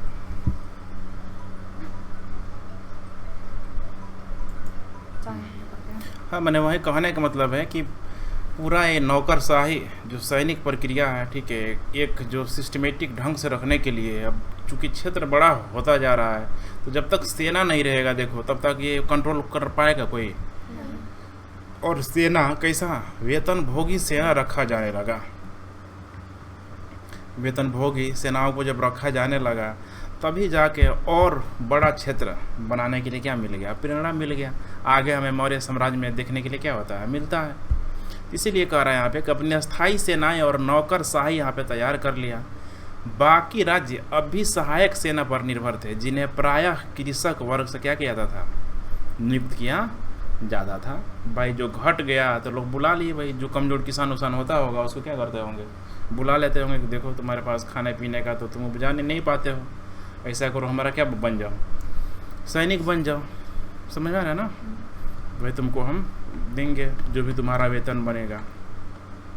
16वें महाजनपदों में प्रथम सबसे टॉप में कौन था? मैंने बताया था शुरू में, मगध, ठीक है, मैंने यही है ना। 6ठी से 4थी शताब्दी ईसा पूर्व में मैंने मगध सबसे शक्तिशाली महाजनपद क्या हो गया? बन गया। अब ध्यान रखना, यही है मगध, जिसे आज के समय में क्या बोलते हैं हम लोग? आधुनिक बिहार बोलते हैं। जो है ना, इंटरव्यू वगैरह में पूछ लिया जाता है, खासकर बीपीएससी में, कि भाई मैंने बिहारी होने पे तुम्हें कैसा फील होता है? गिल्टी फील होता है, ठीक है, कि तुमको मतलब गर्व होता है? समझ में आ रहा है कि नहीं आ रहा है? तो थोड़ा सा थुथुन में लाठी क्या करना पड़ता है? रोकना पड़ता है। मैंने लॉजिक दे दिया जाता है कि बिहार में, ठीक है, खासकर महाराष्ट्र में, ठीक है, दक्षिण के क्षेत्रों में बिहार को लेके एक अलग माने गलत छवि क्या हुआ बना हुआ है कि बिहारी ऐसा होता है, बिहारी भोजपुरी गाना बेकार होता है। बुझाया कि नहीं बुझाया? तो थोड़ा सा यहाँ बताने की ज़रूरत होती है कि देखिए अभी जो भारत है, वर्तमान जो भारत है, इसकी नींव कहाँ पड़ी हुई थी? बिहार ही पड़ी हुई थी। समझ में आ रहा है कि नहीं आ रहा? थोड़ा सा ध्यान देना है। आधुनिक इतिहासकार इसके कई कारण बताते हैं। यह कि मगध क्षेत्र में खेती की उपज खास तौर पर अच्छी होती थी। दूसरे यह कि लोहे की खदानें भी आसानी से क्या थी?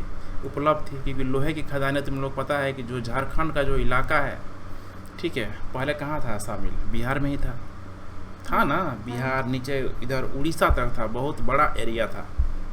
वो तो अंग्रेज़ों के बाद, ठीक है, इसका क्या हो चुका, हाँ मतलब विघटन हो गया। मतलब छोटा नागपुर का जो पठार था उसका अच्छा खासा भाग बिहार में क्या हुआ था? शामिल था। और वहीं था मगध साम्राज्य का बहुत बड़ा क्षेत्र था जहाँ पे लोहा भी था, ठीक है, कोयला भी था, जिसको गला के अस्त्र शस्त्र बनाना क्या हो गया? आसान हो गया। हथियार, जंगल था बाकायदा। उन जंगलों में उस समय हाथी वगैरह खूब रहते थे। उस समय ऐसा थोड़े था कि गए हाथी को मार कर शिकार कर लिए। क्या हाथी के मांस कोई खाएगा? समझ में आ रहा है ना? उस समय इतना विज्ञान विकसित भी नहीं था कि भाई हाथियों का सींग नोच लो, दांत नोच लो, उसका चमड़ा ले आओ, सबका क्या हो जाएगा? बोटी बोटी बेचा जाएगा। वो तो चीज़ आज है ना, पहले तो नहीं था ये सब चीज़। पहले उनका जो फिजिकली जो बल होता था उसी का उपयोग किया जाता था। क्योंकि बाकी अन्य क्षेत्रों में देखोगे अगर, ठीक है, ये पूरा मैदानी इलाका, इधर जंगल क्या मिलेगा? नहीं के बराबर मिलेगा। है जंगल इधर एकदम नहीं के बराबर टकला मिलेगा ये वाला एरिया में। मैदानी इलाका क्यों है? क्योंकि यह जंगल क्या है? नहीं है। लेकिन ये यहीं अगर बिहार में जाओगे, इधर झारखंड की तरफ, यहाँ पे जंगल तुमको क्या हो जाएगा? मिल जाएगा। ऊपर शिवालिक की तरफ जाओगे, इधर जो हमारे यहाँ है, यहीं पे सोमेश्वर रेंज, जंगल मिल जाएगा। अभी बिहार में यहीं एक सोमेश्वर रेंज मात्र एक जंगल बचा हुआ है। समझ में आ रहा है कि नहीं आ रहा है? इसलिए एग्जाम वगैरह बार बार पूछ लेता है जो हमारे यहाँ जो जंगल है। तो भाई यहाँ से लोग क्या कर देते? हाथी पकड़ के ले आते थे। अब सोचो, जिसके पास उस समय चतुरंगड़ी सेना है, हाथी है, पैदल सेना है कि नहीं है? रथ है, घोड़ा वगैरह था सब। उस समय तो उतना भी डेवलप नहीं हुआ था।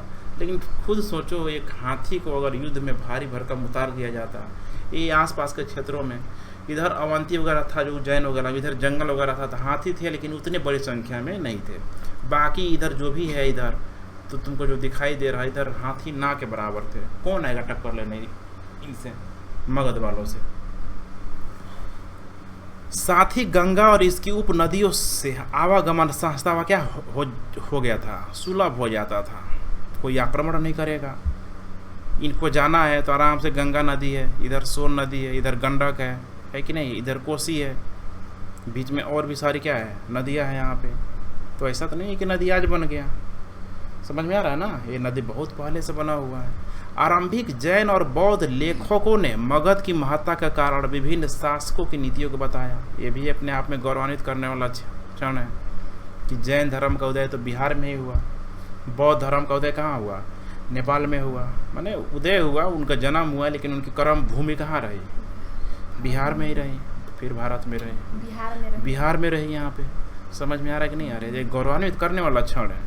इन लेखकों के अनुसार, माने जो भी बौद्ध लेखक, जैन जो लेखक हैं, इन्होंने बताया कि बिंबिसार, अजातशत्रु, महापद्मनंद जैसे प्रसिद्ध राजा अत्यंत महत्वाकांक्षी शासक थे और उनके मंत्री इनकी नीतियाँ क्या करते थे? लागू कर देते थे, जिसके वजह से मगध साम्राज्य क्या रहा? टिका रहा है। क्योंकि मगध साम्राज्य में 3 वंश आएगा, ठीक है। एक हर एक वंश के समय छोटा था, समझ में आया? शिशुनाग वंश आएगा, थोड़ा और बड़ा हो जाएगा। नंदों के समय मगध और क्या हो जाता है? बड़ा हो जाता है। नंदों के समय इतना बड़ा कर लेता है। और इसी समय किसका अटैक होता है? अलेक्जेंडर का अटैक होता है, सिकंदर का आक्रमण होता है। समझ में आ रहा है कि नहीं आ रहा है? सिकंदर के आक्रमण, इधर मगध साम्राज्य के यहाँ के नंदों के पास बड़े बड़े हाथी, एक अलग ही मतलब भय फैल गया सिकंदर के सैनिकों में कि भाई इधर ना जाएंगे, हाथी सब है। समझ में आ रहा है कि नहीं आ रहा है? आ रहा है ना? ठीक है। प्रारंभ में कह रहा है कि राजगाह मगध की राजधानी थी, माने वही क्या था, राजगीर यही है, राजगीर की पहाड़ियाँ, पूरा वो हिली एरिया है, अभी भी है, मगध की राजधानी थी। यह रोचक बात है कि इस शब्द का अर्थ राजाओं का घर बताया गया। राजगीर का मतलब क्या होता है, राजाओं का घर, क्योंकि राजधानी क्या था, यहीं थी, और जहाँ राजधानी होती है शासक क्या कहाँ रहता है, वहीं रहता है। इतिहास गवाह है, तुम किसी का भी देख लो, अभी विधियन की भारत की राजधानी देख लो दिल्ली, मोदी कहाँ रहेगा, दिल्ली, गुजरात तो नहीं रहता है जाके। पहाड़ियों के बीच बसा राजगिर एक किलेबंद शहर था। बाद में 4वीं शताब्दी ईसा पूर्व में पाटलिपुत्र को क्या किएगा, राजधानी बनाएगा, जिसे पटना कहा जाता है। देखो, पहाड़ियों के बीच बसा राजगृह एक किलेबंद क्या था, शहर था। इसमें अगर कोई शासक रह रहा है, मजाल है। देखो, अलाउद्दीन खिलजी का कितना बड़ा सेना था, लेकिन चित्तौड़गढ़ का किला उसको ढहाने में, ठीक है, कितना महीना लग गया, बेचारा को इंतजार करते रह गया। परिस्थितियाँ उसके अनुकूल क्या थी, नहीं थी। समझ में आ रहा कि नहीं आ रहा। तो सोचो, भौगोलिक अवस्थिति, ऊंचाई में रहने वाले लोगों को हमेशा क्या होता है, लाभ होता है कि नहीं होता है, होता है। जिससे गंगा के रास्ते आवागमन के मार्ग पर महत्वपूर्ण क्या थी अवस्थिति थी यहाँ पे पटना। बाद में राजगिरी से कहाँ लाया गया, पटना। तो एक गंगा नदी है, तो राजगिरी थोड़ा सा गंगा नदी के जस्ट के अंदर क्या है, पटना है, और राजगिरी थोड़ा सा, ठीक है, नीचे की तरफ है। बिहार का मैप थोड़ा सा टांगो, ठीक है, जाके चिपकाओ सब, तब तो ना भेजेंगे दौड़ा के कि जाओ देख के आओ सब कहाँ पे है। समझ में आया ना। राजगिरी, गया, ठीक है, नालंदा, ये सब बहुत दूर दूर नहीं है, सब लगभग क्या है, आसपास ही है। क्योंकि राजगिरी था, पता है तुमको, नालंदा, सब बौद्ध धर्म का क्या रहा है, प्रमुख केंद्र रहा है। और आज के समय में गया किस लिए प्रसिद्ध है, बौद्ध धर्म के लिए प्रसिद्ध है। गया बिहार में स्थित जो गया है, किसके लिए है, बौद्ध धर्म है। गया वहीं गया है जहाँ पे बुद्ध को, ठीक है, ज्ञान की क्या हुई थी, प्राप्ति हुई थी। जहाँ पे जो वट वृक्ष के नीचे जो प्राप्ति हुई थी ना, उसी वट वृक्ष को लेकर पूछ लिया गया था बीपीएससी में कि अभी जो वट वृक्ष है कौन से पीढ़ी का वृक्ष है। बीपीएससी का पूछा हुआ क्वेश्चन है। समझ में आ रहा है कि नहीं आ रहा है, मैंने कौन सी पीढ़ी का, मैंने उस जगह पे जहाँ पे बुद्ध को ज्ञान की प्राप्ति हुई, जो पेड़ था, ठीक है, तीसरी नहीं चौथी पीढ़ी का है। वट वृक्ष, पीपल का पेड़ बोलते हैं उसको, होता है ना बहुत बड़ा, वट, ठीक है, वट बोलते हैं, वट वृक्ष। समझ में आ रहा है कि नहीं आ रहा है। इसका लाइफ बहुत क्या होता है, लंबा होता है।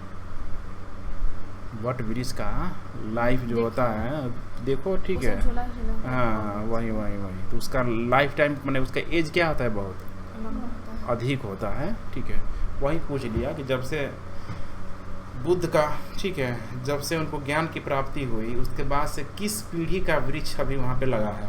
पहला पीढ़ी गया, दूसरा पीढ़ी। समझ पा रहे हो, नहीं पा रही हो, नहीं समझ पा रही हो, तो पूछ लिया गया। तीसरी नहीं चौथी पीढ़ी था शायद मेरे ख्याल से। तो अभी वहाँ पे जो वृक्ष लगा है कौन सी पीढ़ी का है, चौथी पीढ़ी। मैंने 3 वृक्ष क्या हो चुका है, नष्ट हो चुका है। यहीं पे बुद्ध को क्या हुआ था, ज्ञान की क्या हुई थी, प्राप्ति हुई, ठीक है। उसके बाद से एक वृक्ष को तो शशांक ने क्या किया था, कटवा दिया था, याद आ रहा है ना। तो चौथा पीढ़ी का शायद, तीसरा या चौथा में मुझे कंफ्यूजन है, चौथा ही है शायद, ठीक है। इस तरह से क्वेश्चन पूछ लिया जाता है। अब जब तक ये चीज़ नहीं जानोगी, समझे रहेगी, तो क्या फिर मजा आएगा, तो कोई भी रट लेगा। चौथी पीढ़ी का वृक्ष था वहाँ पे। एक आरंभिक साम्राज्य, अभी तक साम्राज्य की चर्चा नहीं हुआ था, हुआ था नहीं हुआ था, ठीक है। मगध महाजनपद बोला गया, लेकिन बोलचाल की भाषा मैंने बोला था कि मगध, ठीक है, बार बार साम्राज्य बोल देता है। तो थोड़ा सा जब भी तुम लोग बोलना लिखना, थोड़ा मगध महाजनपद कहोगे तो सामने वाले के, ठीक है, अच्छा क्या पड़ेगा, प्रभाव पड़ेगा, ठीक है। अब यहाँ पे बोला गया आरंभिक साम्राज्य। आरंभिक मतलब क्या होता है, शुरुआत के समय में जो साम्राज्य बना यही था। मगध के विकास के साथ साथ मौर्य साम्राज्य का क्या हो गया, उदय हो गया। मौर्य साम्राज्य के संस्थापक चंद्रगुप्त मौर्य का शासन पश्चिमोत्तर में अफगानिस्तान और बलूचिस्तान तक क्या हुआ था, फैला हुआ था। मैंने यहाँ पर मगध तो था ही, कहाँ तक, अफगानिस्तान और कहाँ था, बलूचिस्तान कहाँ है, पाकिस्तान में ही पाकिस्तान है, में यही ही, इलाका है, पाकिस्तान। पाकिस्तान का जो है ना इलाका है, ठीक है, ये भारत है और ये पाकिस्तान का जो इलाका है, यहीं पे तुमको मैं क्या मिल जाएगा, बलूचिस्तान, ठीक है, डेजर्ट वाला एरिया है, रेगिस्तानी इलाका है। यहाँ पे हिंदू लोग भी अच्छे खासे लोग रहते हैं, हिंदू जनसंख्या यहाँ पे ठीक ठीक है। जब मोदी प्रधानमंत्री बना तो बार बार चिल्ला रहे थे बलूचिस्तान वाला कि भाई मोदी हमको भी क्या कर दे, आज़ाद करवा दे, इस तरह से मीडिया में बना दिया गया था, समझ में आ रहा है ना। तो जिक्र होता है बार बार करेंट के रूप में आ जाता है जगह का नाम, तो पहले से जानो रहोगे तो बेहतर रहेगा।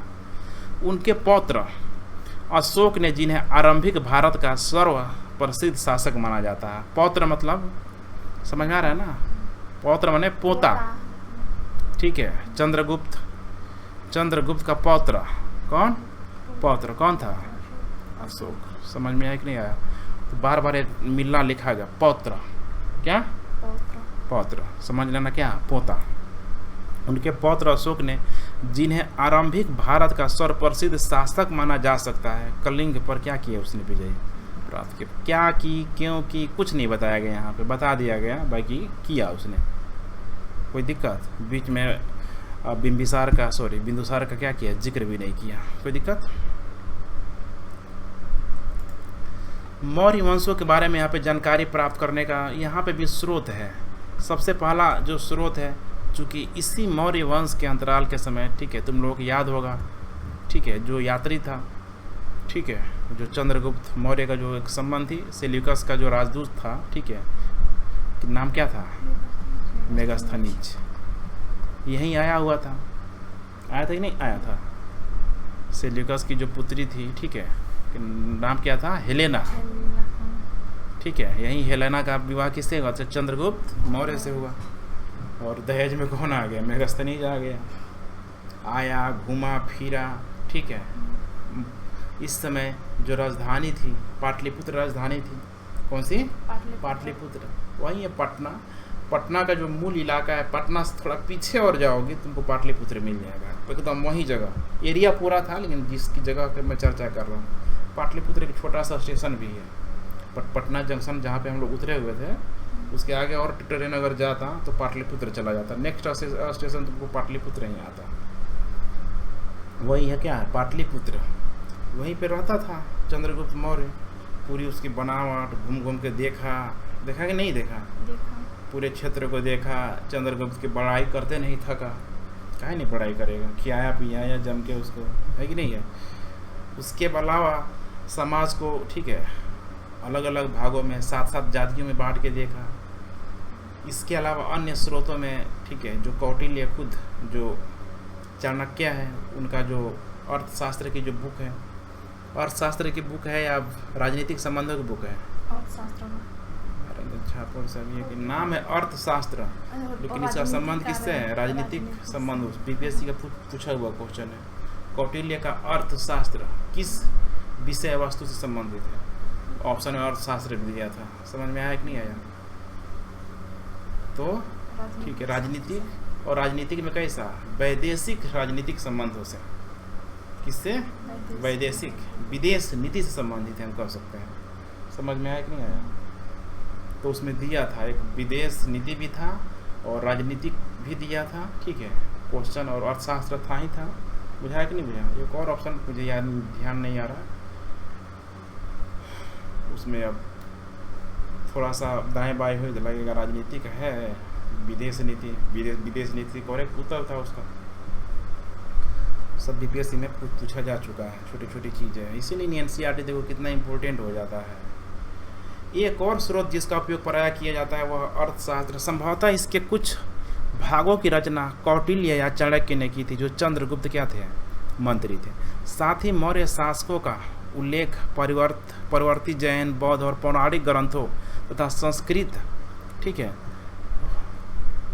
वाक्य में भी मिलता है यहाँ पे, ठीक है, वेद के रूप में समझ सकते हैं, वांग्य नहीं है, वेद के रूप में, धार्मिक ग्रंथ के रूप में समझ सकती हूँ, कि सिर्फ और सिर्फ इसके जो स्रोत है, पहला मेगास्थनीज की इंडिका।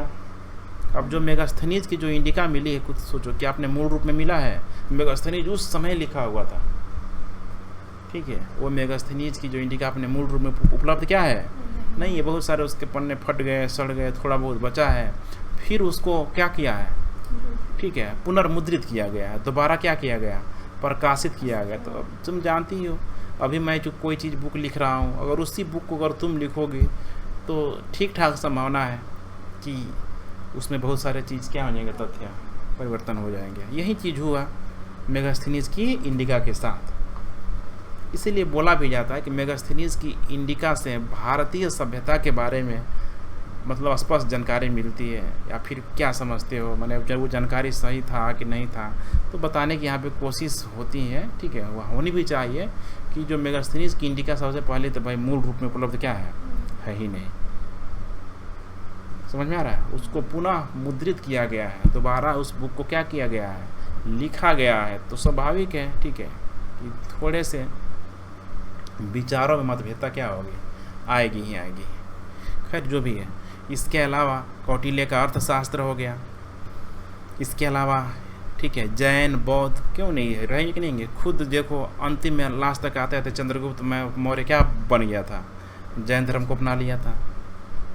खुद उसका पौत्र जो था अशोक बौद्ध धर्म को अपनाया था कि नहीं अपनाया था। इस समय ब्राह्मण ग्रंथ था, तो यहाँ पर उनकी जो ब्राह्मणों की जो भाषा थी उस क्या था, संस्कृत था उस समय।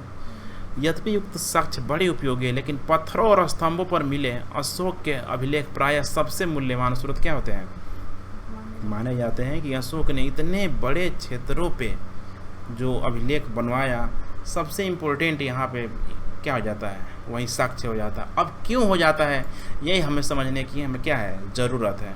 क्योंकि अशोक खुद शासक है, जिसे सपोज करो कि बहुत सारे लेखक है कि नहीं है।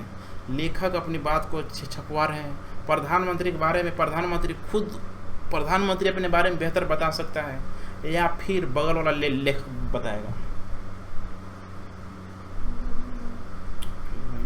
देखो कोई भी व्यक्ति, ठीक है, अपने बारे में उससे बेहतर और कोई नहीं जान सकता है उसको।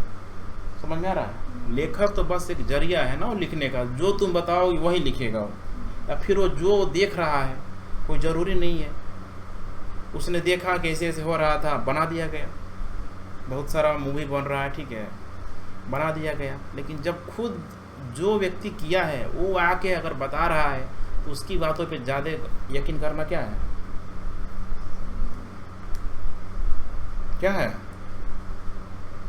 नहीं समझ पा रही, सही नहीं है, मारेंगे झापड़ से। अब ये जो खुद अपने बारे में बता रहा है, नहीं समझ में आ रहा तुम लोगों को। मैं ये कह रहा हूँ कि अगर, ठीक है, कोई लेखक है किसी व्यक्ति के बारे में लिख दिया, वो सही है, या फिर वो जो लेखक जिस व्यक्ति के बारे में लिखा है खुद वो आके बोल रहा है वो सही है, जो खुद आकर बोल रहा है वो सही है। समझ में आ रहा है कि नहीं आ रहा है। तो यही चीज़ यहाँ पे समझाने की बात की जा रही है। पूछ देगा कि यहाँ तो लिपि को पढ़ा गया, जेम्स प्रिसेप के द्वारा लिपि को पढ़ लिया गया, लेकिन फिर भी यहाँ पे लिखित स्रोतों को ज़्यादा तवज्जो क्या किया जा रहा है, नहीं दिया जा रहा है। यहाँ पे पुरातात्विक स्रोतों को तवज्जो दिया जा रहा है, जैसे कि अशोक का अभिलेख। समझ में आया कि नहीं आया, क्यों किया जा रहा है। तो हमें ये बताने की ज़रूरत होती है कि ऐसा इसीलिए कि पुरातात्विक जो स्रोत हैं खुद अशोक के द्वारा क्या किया गया, उत्कीर्ण करवाया गया। समझ में आ रहा है कि नहीं आ रहा है। अशोक के द्वारा उत्कीर्ण करवाया गया। जब खुद एक शासक जब बोल रहा है, अभी मीडिया वाला कितना भी र्यूमर फैला दे, कुछ भी बोल रहे मोदी के बारे में, अगर मोदी एक बार आके पूरे देश को आह्वान कर दे तो लोग मीडिया को मानेंगे कि मोदी को मानेंगे, मोदी को मानेंगे क्योंकि लोगों ने चुना हुआ है उसको। इस चीज़ को सोचो थोड़ा अच्छे से। यही चीज़ उस समय था, समझ में आया कि नहीं आया। तो भाई शासक की लोकप्रियता हमेशा ज़्यादा होती है, और शासक ने जब लिखवाया है, ठीक है, तो स्वाभाविक है कि उसमें से अधिकतर बातें क्या होगी, सही ही होगी। क्योंकि गलत लिखवाता तो उस समय के लोग क्या कर देते हैं, विद्रोह कर देते हैं। समझ में आ रहा कि नहीं आ रहा, क्लियर हुआ कि नहीं हुआ। इसीलिए यहाँ पे अशोक के समय की जो मौर्य काल के जानकारी के लिए पुरातात्विक स्रोत ज़्यादा क्या हो जाता है, उपयुक्त हो जाता है, ठोस हो जाता है। समझ में आया कि नहीं आया। अब इसका मतलब ये नहीं कि अब जो ब्राह्मण धर्म है, बौद्ध धर्म के जो लेखक है, जैन धर्म के जो लेखक है वो बेकार हो गए, मेगास्थनीज की इंडिका क्या हो गई, बेकार हो गई। ऐसा बिल्कुल नहीं करना है, उसकी भी महत्वता है। समझ में आ रहा है कि नहीं आ रहा है, उसकी भी महत्वता है। लेकिन पुरातात्विक स्रोतों से क्या है उसकी महत्वता कौन है? कम है। क्लियर हुआ कि नहीं हुआ? समझा रहे हैं, जाकर सुनना है दोबारा, ठीक है? क्योंकि अभी अगर सुन लोगे तो फिर दोबारा जब मैं पढ़ाऊँगा तो फिर कोई समस्या क्या होगी, नहीं होगी। अब कह रहा है यहाँ पे नेक्स्ट साम्राज्य का प्रशासन। बार बार मैं जिक्र करता हूँ कितने बड़े अशोक के समय पता ही है तुमको, तुम लोगों को, कि पूरे के पूरे लगभग अफगानिस्तान से लेके, ठीक है, एक सबसे बड़े क्षेत्र में जो शासन करने वाला व्यक्ति कौन था? अशोक ही था। मौर्य साम्राज्य के समय, ठीक है, चंद्रगुप्त मौर्य आया, बिंदुसार आया, अशोक आया। आखिर इनके द्वारा जो इतने बड़े क्षेत्रों पे शासन किया गया, क्यों किया गया? तो सबसे इम्पोर्टेंट है यहाँ पे शासक की भूमिका यहाँ पे काफ़ी क्या हो जाती है, महत्वपूर्ण हो जाती है। अगर बेकार शासक आएगा तो कभी बड़े क्षेत्र पे शासन कर पाएगा? नहीं कर पाएगा। कर पाएगा? देखो यहाँ पे जैसे कि मगध काल को ले लो, सॉरी मुग़ल काल को। मुग़ल काल में अकबर का नाम क्यों लिया जाता है? कि अकबर ने बहुत बड़े क्षेत्र पे क्या किया, अपना कंट्रोल किया, लंबे समय तक शासन भी किया। 55 साल तक लगभग क्या किया अकबर, शासन किया। अकबर का पुत्र कौन आया? तुम्हारा जहांगीर आया। जहांगीर भी अच्छा निकल गया, शाहजहां भी अच्छा निकल गया, औरंगजेब तक आते आते संभाल नहीं पाया, है कि नहीं है? और बेचारा जब आएगा, क्या नाम है उसका, मोहम्मद शाह रंगीला, रंगीन हो जाता है, ठीक है, धीरे धीरे लुप्त के कगार पे क्या हो जाता है, आ जाता है। तो यही है, शासक की निपुणता हमेशा इम्पोर्टेंट होती है। समझ में आया कि नहीं आया? और शासक की निपुणता, इसका मतलब कि वो जो उसकी प्रशासनिक जो नीति है वो क्या होगा, अच्छा होगा। सैन्य व्यवस्था क्या होगा उसका, अच्छा होगा। बुझा रहा है कि नहीं बुझा रहा? सैन्य व्यवस्था क्या होगा? आज के प्रशासन में क्या है, मान लो कि आजकल डीएम है कि नहीं है, एसपी है, सब क्या है, ये लोग प्रशासन है कि नहीं है? प्रशासन को संभालने वाला है। सैन्य व्यवस्था है, जितना भी आर्मी तार्मी सब जो है, बीएसएफ, सब क्या है, सैन्य व्यवस्था है। जिसका बेहतर होगा, सब पिलर है, मजबूत चीज़ है। जब तक कि बेहतर नहीं होगा, कोई भी शासक लंबे समय तक शासन नहीं कर सकता है। तो ये चीज़ था। कह रहा है कि मौर्य साम्राज्य के 5 प्रमुख राजनीतिक केंद्र थे, जैसे कि पाटलिपुत्र है, 4 प्रांतीय केंद्र था, ऊपर तक्षशिला था, अलग अलग दिशाओं में देखो, उज्जैनी, बीच में क्या था, उज्जैन, उसके बाद क्या था, तोसली। ये तोसली कौन है? तोसली और सुवर्णगिरी। इसका मुझे एग्जैक्ट लोकेशन अभी याद नहीं आ रहा है, नीचे हो सकता है, ठीक है। लगभग अलग अलग दिशाओं में क्या हुआ था, फैला हुआ था। सुवर्णगिरी तो शायद हमको लग रहा है इधर है, दिया हुआ है, देखो तो तोसली, उसमें नहीं दिया होगा, आगे देखो तो ही। अच्छा, साम्राज्य प्रशासन देखो तो,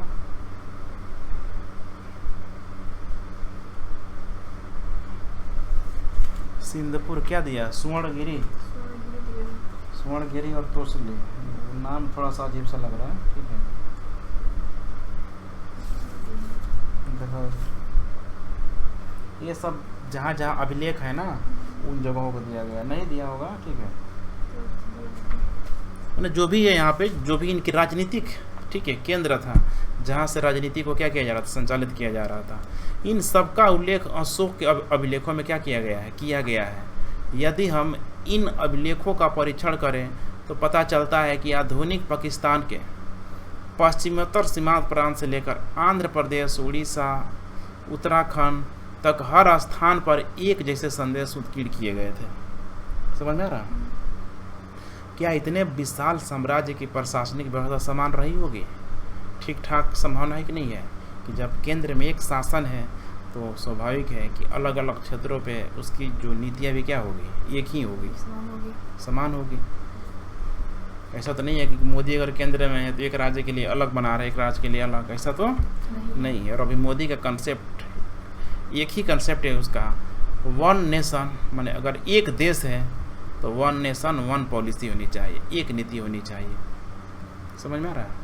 वन नेशन वन पॉलिसी, एक देश एक नीति होना चाहिए, जो कि मेरे ख्याल से इतना बुरा नहीं है। लेकिन अभी वर्तमान में चीज़ें क्या है, इतना जल्दी मैंने इसको पूरा करना ठीक क्या है, नहीं है। क्योंकि एक देश एक नीति तभी काम करेगा जब लोग क्या हो जाएंगे, समान हो जाएंगे, मतलब कम से कम फाइनेंशियल दृष्टिकोण से, इकोनॉमिक दृष्टिकोण से, तब नहीं काम करेगा। अभी कुछ लोग इतना पीछे हैं भाई, उनको भी कह रहे हो कि नहीं जो नियम अमीरों के लिए है, तो इसका संभव क्या है? नहीं, फिर भी जो भी है, यदि हम, ठीक है, कहाँ तक देखें, सही रही। इतिहासकार अब इस निष्कर्ष पर पहुंचे कि ऐसा संभव नहीं था कि साम्राज्य में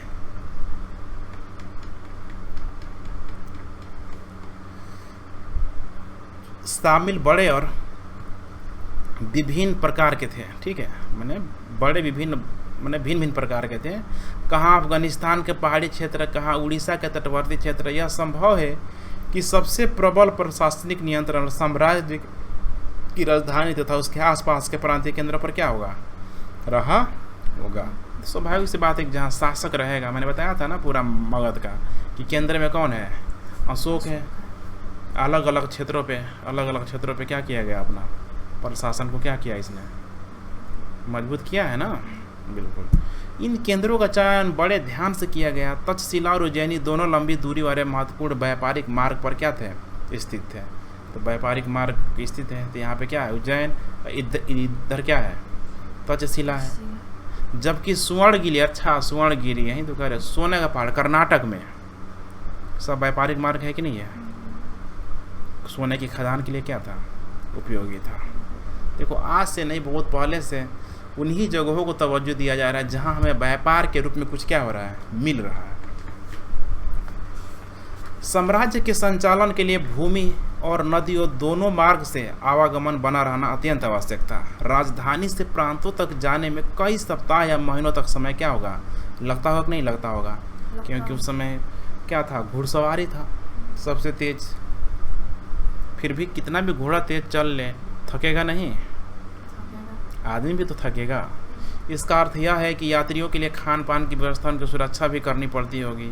यह स्पष्ट प्रतीत होता है कि सेना सुरक्षा का एक प्रमुख माध्यम क्या होगी? रही होगी। मेगास्थनीज ने सैनिक गतिविधियों के संचालन के लिए एक समिति और 6 उप समितियों का क्या किया? उल्लेख किया कि भाई देखो, सेना इनकी इतनी मजबूत थी, ठीक है, कि सेना की गतिविधियों के संचालन के लिए एक बाकायदा समिति थी। क्या थी? समिति थी। कौन सी समिति? सेना के लिए। और इस समिति के द्वारा 6 अलग अलग भागों को उप समितियों में क्या किया गया? बांट दिया गया कि एक गज वाला सेना, घोड़ा वाला सेना, पैदल वाला सेना, समझ में आ रहा है ना? और भी कुछ होगा, यहाँ पे बांट दिया गया। तो इसका मतलब हमें क्या दिखाई दे रहा है? शासक की निपुणता झलक रही कि नहीं झलक रही है? इनमें से एक का काम नौसेना का संचालन करना था, ये भी आ गया, एक नौसेना जोड़ लो। दूसरा यातायात के लिए दिखाया ही है, या और खान पान संचालन। तीसरा पैदल सैनिकों का संचालन। चौथा अश्वरोही। 5वां रथ रोही। 6ठा का काम हाथियों का संचालन करना। याद आ गया? अब एक जो समिति थी, सेना से संबंधित समिति, एक जो समिति थी, ठीक है, 6 उप समितियों में क्या किया गया? इसको बांट दिया गया। सब हाथी, घोड़ा, पैदल, ठीक है। देखो कितना सिस्टमेटिकता हमें दिखाई दे रही है। ये कौन कराएगा? कमजोर शासक कभी करा पाएगा? नहीं करा पाएगा। दूसरी उप समिति का दायित्व विभिन्न प्रकार का था। उपकरण के ढोने के लिए बैलगाड़ियों की व्यवस्था, सैनिकों के लिए भोजन, जानवरों के लिए चारे की व्यवस्था करना, सैनिकों की देखभाल के लिए सेवक और शिल्पकारों की क्या करना? नियुक्त करना। एक बेहद ही सिस्टमेटिकता को, क्रमबद्धता को क्या कर रहा है? दर्शा रहा है। अशोक ने अपने साम्राज्य को अखंड बनाए रखने का प्रयास किया। ऐसा उन्होंने धम्म प्रचार के द्वारा किया है कि नहीं है? धम्म याद आ रहा है? अपासी ने याद आ रहा है किसी को? अब अपासी ने क्या था? देखते हैं, कुछ ध्यान आया? अपासी ने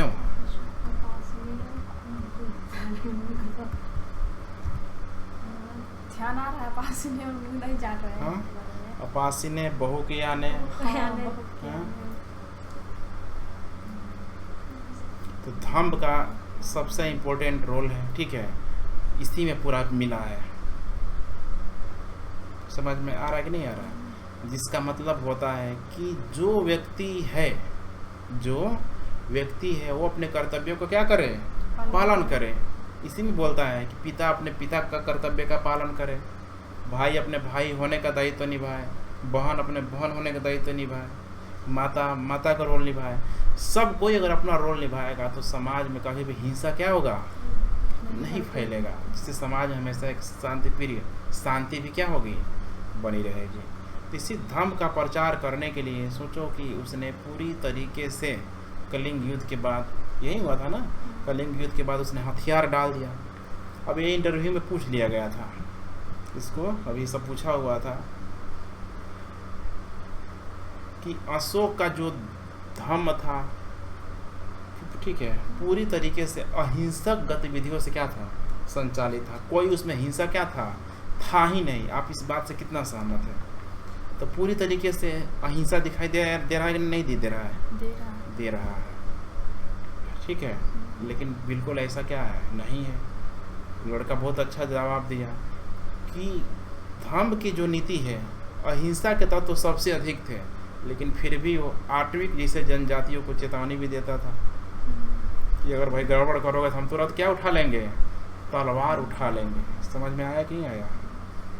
तो धर्म में अहिंसा और कुछ ध्यान रखना, कुछ हिंसा के तत्व भी क्या थे, शामिल थे। तो सावधानी बरतना होता है, जब तक नहीं बताओगे फिर समस्या हो जाएगा। समझ में आया कि नहीं आया? तो ध्यान रखना। अशोक के अनुसार धर्म के माध्यम से लोगों का जीवन इस संसार में और इसके बाद के संसार में अच्छा रहेगा। धर्म के प्रचार के लिए धम्म महामात्र नामक विशेष अधिकारियों की क्या की नियुक्ति भी की गई। धम्म महामात्र जो श्रीलंका तक क्या किया गया, भेजा गया। बोधि वृक्ष को कहाँ भेजा गया, श्रीलंका भेजा गया कि नहीं भेजा गया। समझ में आया ना? तो ध्यान रखना। ये तो बिल्कुल नया है। ये मेगास्थनीज कह रहा था सम्राट के अधिकारी क्या क्या करते थे, सारा चीज़ दिया हुआ, पढ़ लेना है कि नहीं है। यहाँ पे जो भी चीज़ है कि क्या क्या अधिकारी करते थे, सही तरीके से अपना काम करते थे कि नहीं करते थे। कह रहा है कि मौर्य साम्राज्य कितना महत्वपूर्ण था। देखो काफ़ी अच्छा चीज़ दिया है, ठीक है, कि कितना महत्वपूर्ण था ये सारा चीज़। कह रहा है कि 19वीं सदी में जब इतिहासकारों ने भारत के आरंभिक इतिहास की रचना शुरू की तो उनको लगा भाई पूरा का पूरा इतिहास लोगों ने क्या किया, देख लिया। अब ये कैटेगराइज करने की बारी आती है कि किसको हम बेहतर महत्व देंगे। तो अभी तक इतिहास में जब ये बारी आती है तो सबसे अधिक महत्व किसको दिया जाता है, मौर्य साम्राज्य को। मौर्य साम्राज्य में शासक में किसको महत्व दिया जाता है, अशोक को। समझ में आ रहा है कि नहीं आ रहा है? इसीलिए अशोक के आगे क्या लगा दिया जाता है, द ग्रेट। समझ में आया कि नहीं आया? द ग्रेट अशोक लगा दिया जाता है। बार बार एक कंपेरिजन करने के लिए देता है। अशोक महान था भाई, समुद्रगुप्त भी काफ़ी लड़ाई लड़ा है कि नहीं है, हर्षवर्धन भी काफ़ी अच्छा लड़ाई लड़ा, अकबर भी बहुत महान था। समझ में आया कि नहीं आया? तो ध्यान रखना, जब भी बात आए यहाँ पे अशोक से क्या करना है, सबको नीचे रखना है। समझ में आया ना? एक ही व्यक्ति को ऊपर रखना है दुनिया में, वो हम लोग आगे जानेंगे। किसका? महात्मा गांधी को। ठीक है, महात्मा गांधी सबसे ऊपर हो जाते हैं, ठीक है, अशोक से भी ऊपर हो जाते हैं। समझ में आ रहा है कि नहीं आ रहा है? तो ध्यान रखना, क्योंकि अशोक के समय कोई बाहरी शक्ति मौजूद क्या थी, नहीं थी। लेकिन महात्मा गांधी के समय बाहरी शक्ति मौजूद थी, उन्होंने उनको क्या किया, खदेड़ दिया। समझ में आया कि नहीं आया? तो ध्यान रखना इस चीज़ को, ठीक है, बार बार ये चीज़ें। चलो, तो 19वीं सदी में जब इतिहासकारों ने भारत के आरंभिक इतिहास की रचना शुरू की तो मौर्य साम्राज्य को इतिहास का एक प्रमुख काल माना गया। इस समय भारत ब्रिटिश साम्राज्य के अधीन एक औपनिवेशिक देश था ना? 19वीं सदी में था कि नहीं था? जब सब खोज हो रहा है, जब लिखा जा रहा है, भारतीय को तो पता ही नहीं था, वे लोग पहले खोज ही नहीं किए, कोई इंटरेस्ट नहीं था, राजा वजह सब अपने में मस्त है। समझ में आ रहा है ना? सोचो अंग्रेज लोग आ गया कि भारत के पुराने इतिहास के बारे में जान गए हम लोग, नहीं तो क्या पता प्राचीन भारत में क्या था नहीं था, कुछ पता भी क्या होता, हमें चलता नहीं चलता। इतिहास लेखन शैली 18वीं 19वीं सदी में क्या हुई, शुरू हुई, तब जाके इतिहास जो लेखन शैली हुआ, आंग्लवादी इतिहास, प्राच्यवादी इतिहास, ठीक है, औपनिवेशिक इतिहास, उसके अलावा से ये मार्क्सवादी इतिहास, नव सिद्धांत इतिहास, यही सब था ना, तब जाके ये सब लिखा गया। 19वीं और आरंभिक 20वीं सदी के भारतीय इतिहासकारों को प्राचीन भारत में एक ऐसे साम्राज्य की संभावना बहुत चुनौतीपूर्ण तथा उत्साहवर्धक लगी। साथ ही प्रस्तर मूर्तियों सहित मौर्यकालीन सभी पुरातत्व एक अद्भुत कला के क्या थे, प्रमाण थे। यहाँ पे जो भी चीज़ क्या हुआ मिला कि मौर्य काल में जो भी कला भी मिला उस समय बहुत क्या था, शानदार था, अच्छा था। जो साम्राज्य की पहचान क्या होते थे माने जाते हैं। सोचो बाकायदे जो अशोक का अभिलेख बनाया गया, स्तंभ जो बनाया गया, अपने आप में देखो स्तंभ, इतना बड़ा बड़ा स्तंभ है कि नहीं है। अभी भी 4 सिंहों वाली मूर्ति, कमल का फूल, घंटा, एक से एक जो आकृति बनाई गई, पहली बार कब बनाई गई? इसे मौर्य साम्राज्य में क्या किया गया, बनाया गया। समझ में आ रहा है कि नहीं आ रहा? इसीलिए कहा जा रहा कि प्रस्तर मूर्तियों सहित, प्रस्तर माने पत्थर, पत्थर मूर्तियों सहित मौर्यकालीन सभी पुरातत्व एक अद्भुत कला के, अद्भुत का मतलब क्या होता है? सिंपल, अद्भुत, ठीक है, माने अलग, ठीक है, डिफरेंट, जो साम्राज्य के पहचान माने जाते हैं। इतिहासकारों को लगा कि अभिलेख पर लिखे संदेश अन्य शासकों के अभिलेखों से क्या है, भिन्न है। इसमें उन्हें यह लगा कि अन्य राजाओं की अपेक्षा अशोक एक बहुत शक्तिशाली और परिश्रमी शासक थे, इसीलिए ते करवाया, क्योंकि इतना लंबे चौड़े इतिहास में इस तरह का शासक हमें कहीं क्या हुआ, मिला ही नहीं। साथ ही वे बाद के उन राजाओं की अपेक्षा विनीत भी थे। विनीत माने सहनशील कह सकते हैं, विनम्र, जो अपने नाम के साथ साथ बड़ी बड़ी उपलब्धियां जोड़ते थे। इसीलिए इसमें कोई आश्चर्यजनक बात नहीं थी कि 20वीं सदी के राष्ट्रवादी नेताओं ने भी अशोक को क्या माना, प्रेरणा क्या माना, स्रोत माना। समझ में आ रहा है कि नहीं आ रहा है? मैंने इसीलिए लोग क्या कर रहे हैं, इसको मान रहे हैं। फिर भी मौर्य साम्राज्य कितना महत्वपूर्ण था, यह साम्राज्य मात्र 150 साल तक ही क्या पाया, चल पाया। मैंने 3 शासक अगर हटा दो, क्योंकि अशोक के बाद से तुरंत इसका क्या होना शुरू हो गया, डिक्लाइन होना शुरू हो गया। पता ही है, इधर अशोक है कि नहीं है? इधर कौन है? अशोक। कोई दिक्कत? और इधर जब अशोक होता है तो अशोक चीन हो गया, पूरब है, श्रीलंका है, सबसे बना के रखा हुआ था। लेकिन बीच में जो ये जो इलाका है, मंगोलिया का इलाका, यहाँ पे बहुत सारे कबलाई जनजाति क्या होती थी, रहती थी। समझ में आया ना? कबलाई जनजाति जो भी थे, शक, कुषाण, पहलव, पारथी, कोई नहीं है। ये लोग क्या है, कबीला है, जनजातीय लोग थे, जो मार काट की भाषा क्या करते थे, समझते थे। ये जो इलाका है ना, ये देखो इतना ये बारिश वारिश होता है नहीं, यहाँ पे खाने पीने के लालच पड़ जाते हैं, पशु वशु पाल के लोग मार के क्या करते हैं, खाते हैं यहाँ पे। अब इनको पता चलता है भाई कि नीचे है, लोग आना शुरू कर जाते हैं। चाइना भी यहाँ पे, चाइना पता है कि चाइना की एक हिस्सा सूखा है और दूसरा हिस्सा क्या है, जलमग्न है, अच्छा खासा खाद्य फसल तैयार होता है। ये कबलाई लोग कहाँ आने लगे हैं, चाइना की तरफ भी लोग क्या होने लगे, जाने लगे। चाइना के शासकों को इस समय, चाइना भी बहुत पुरानी सभ्यता लिया है कि नहीं लिया है? पुरानी सभ्यता है बहुत। यहाँ के जो भी शासक थे, अशोक के समकालीन शासक थे, उनके द्वारा दूरदर्शिता को अपनाया गया और ये पूरा द ग्रेट चाइना वॉल का क्या किया गया, निर्माण किया गया। समझ में आ रहा है कि नहीं आ रहा है? पूरा ये द ग्रेट चाइना वॉल बना दिया गया। मूवी वगैरह में जो देखती हो, ग्रेट चाइना वॉल किस लिए बनाया गया, ताकि ये लोग क्या हो पाए, यहाँ पे अटैक ना कर पाए। वो मूवी याद आ रहा है तुम लोगों को ना, वो जो काला सोना लेने गया था, देखो पूरा चाइना के बाउंड्री में था कि नहीं था। अब बाहर से कोई आप आता तो जगह जगह वे लोग क्या थे, पहरा देते थे, ऊंचे में रह के कोई आएगा मार गिरा देंगे उसको।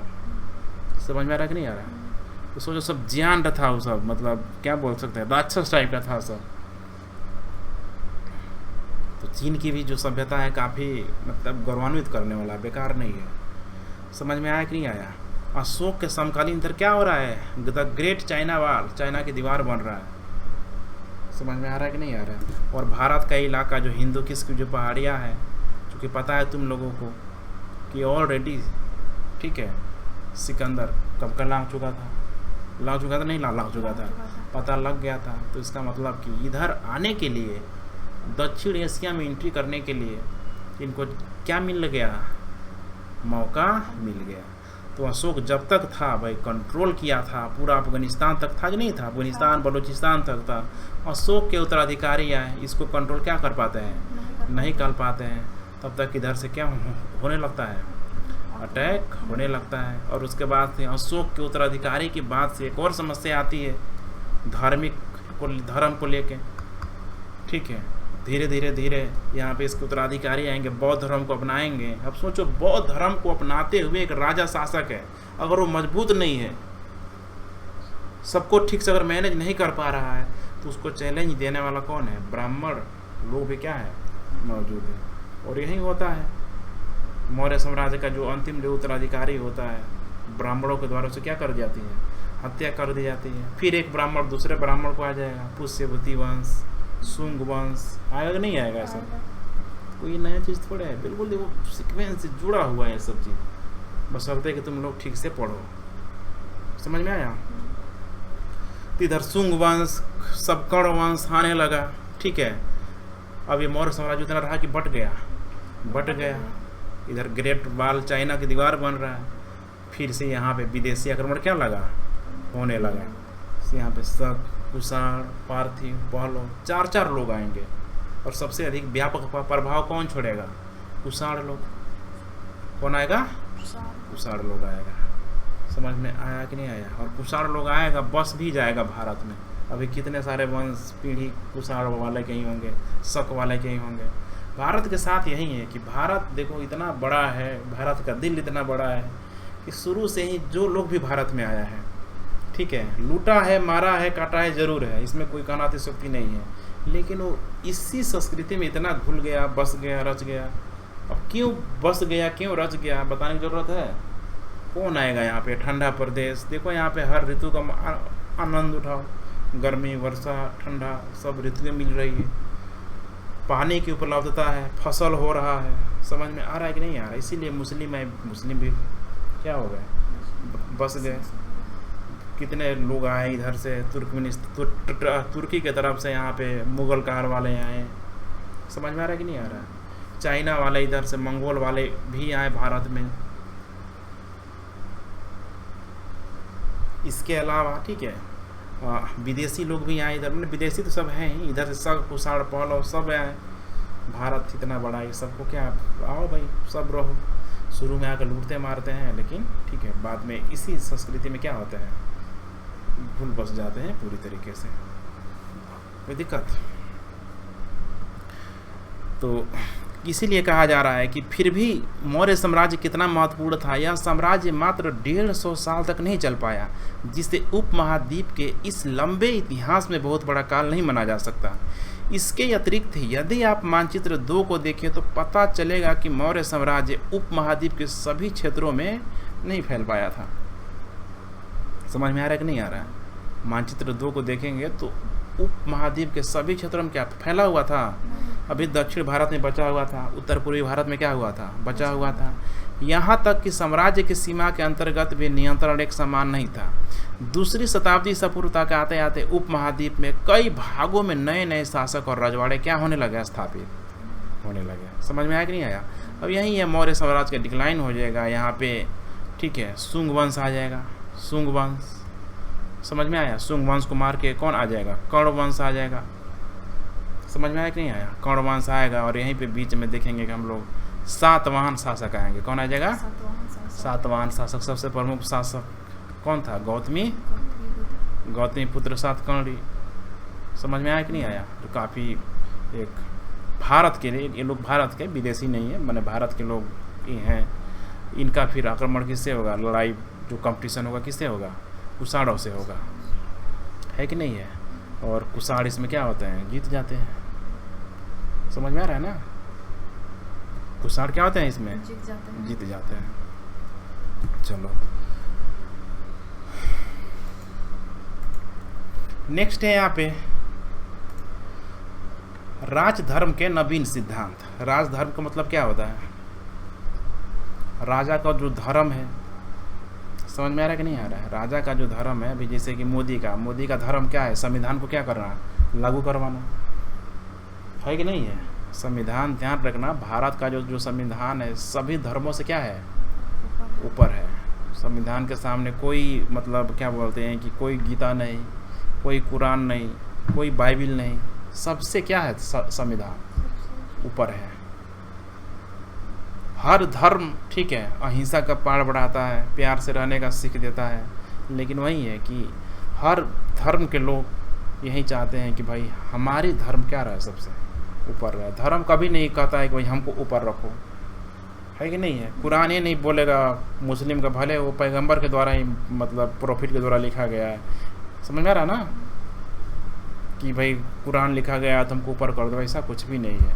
लोग मानते नहीं, जो उसके अनुयायी है बेकार वे लोग हो जाते हैं। उनको लगता है कि हिंदू है, गीता है तो भाई ऊपर रहे, ऐसा कभी होगा? तो इससे अच्छा है कि ना तुम्हारा, समझ में आया कि नहीं आया?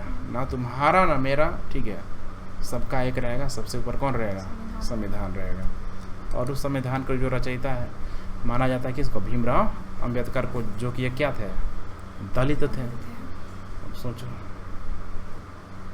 ठीक है, लेकिन ऐसा नहीं है, ठीक है, क्योंकि उसके एक एक भाग को पूरे भारतीयों के द्वारा लिखा गया है।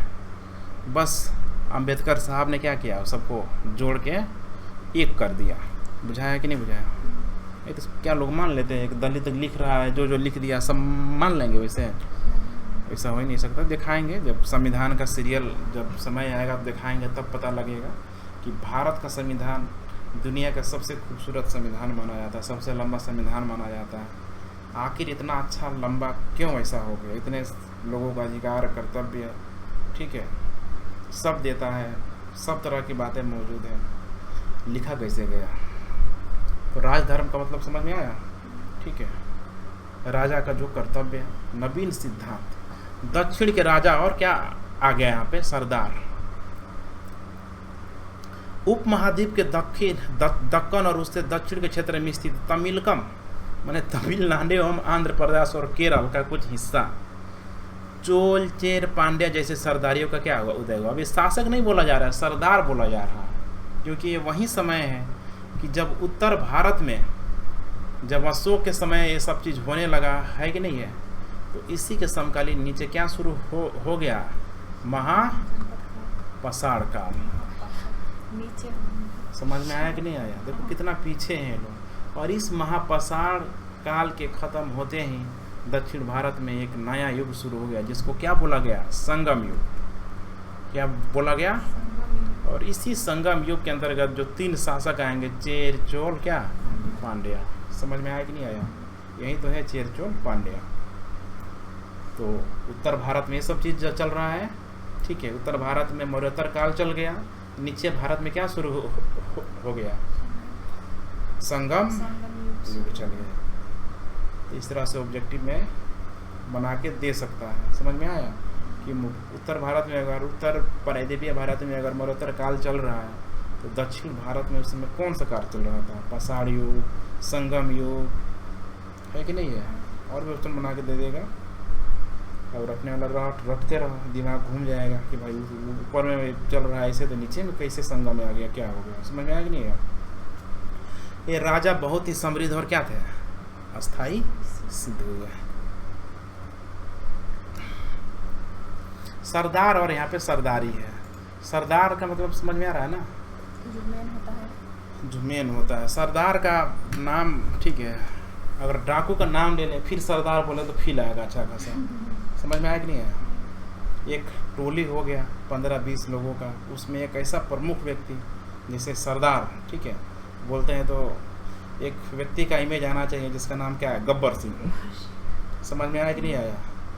वो सरदार है।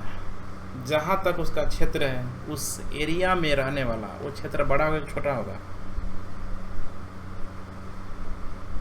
क्षेत्र कभी बड़ा क्या होगा? नहीं होगा। अगर बड़ा क्षेत्र हो जाएगा तो सरदार नहीं हो जाएगा, फिर वो शासक हो जाएगा, राजा हो जाएगा। समझ में आया कि नहीं आया? किसी सीमित क्षेत्र में, किसी सीमित क्षेत्र में अगर कोई अपना कंट्रोल कर रहा है, ठीक है, वो क्या हो जाएगा? सरदार हो जाएगा। समझ में आया? यही तो देखो, सरदार, सरदारी, आगे चल के इसी का नाम समांतवाद कर दिया गया। वो कैसे जुड़ा हुआ है एक दूसरे से, ये सारी चीज़ें।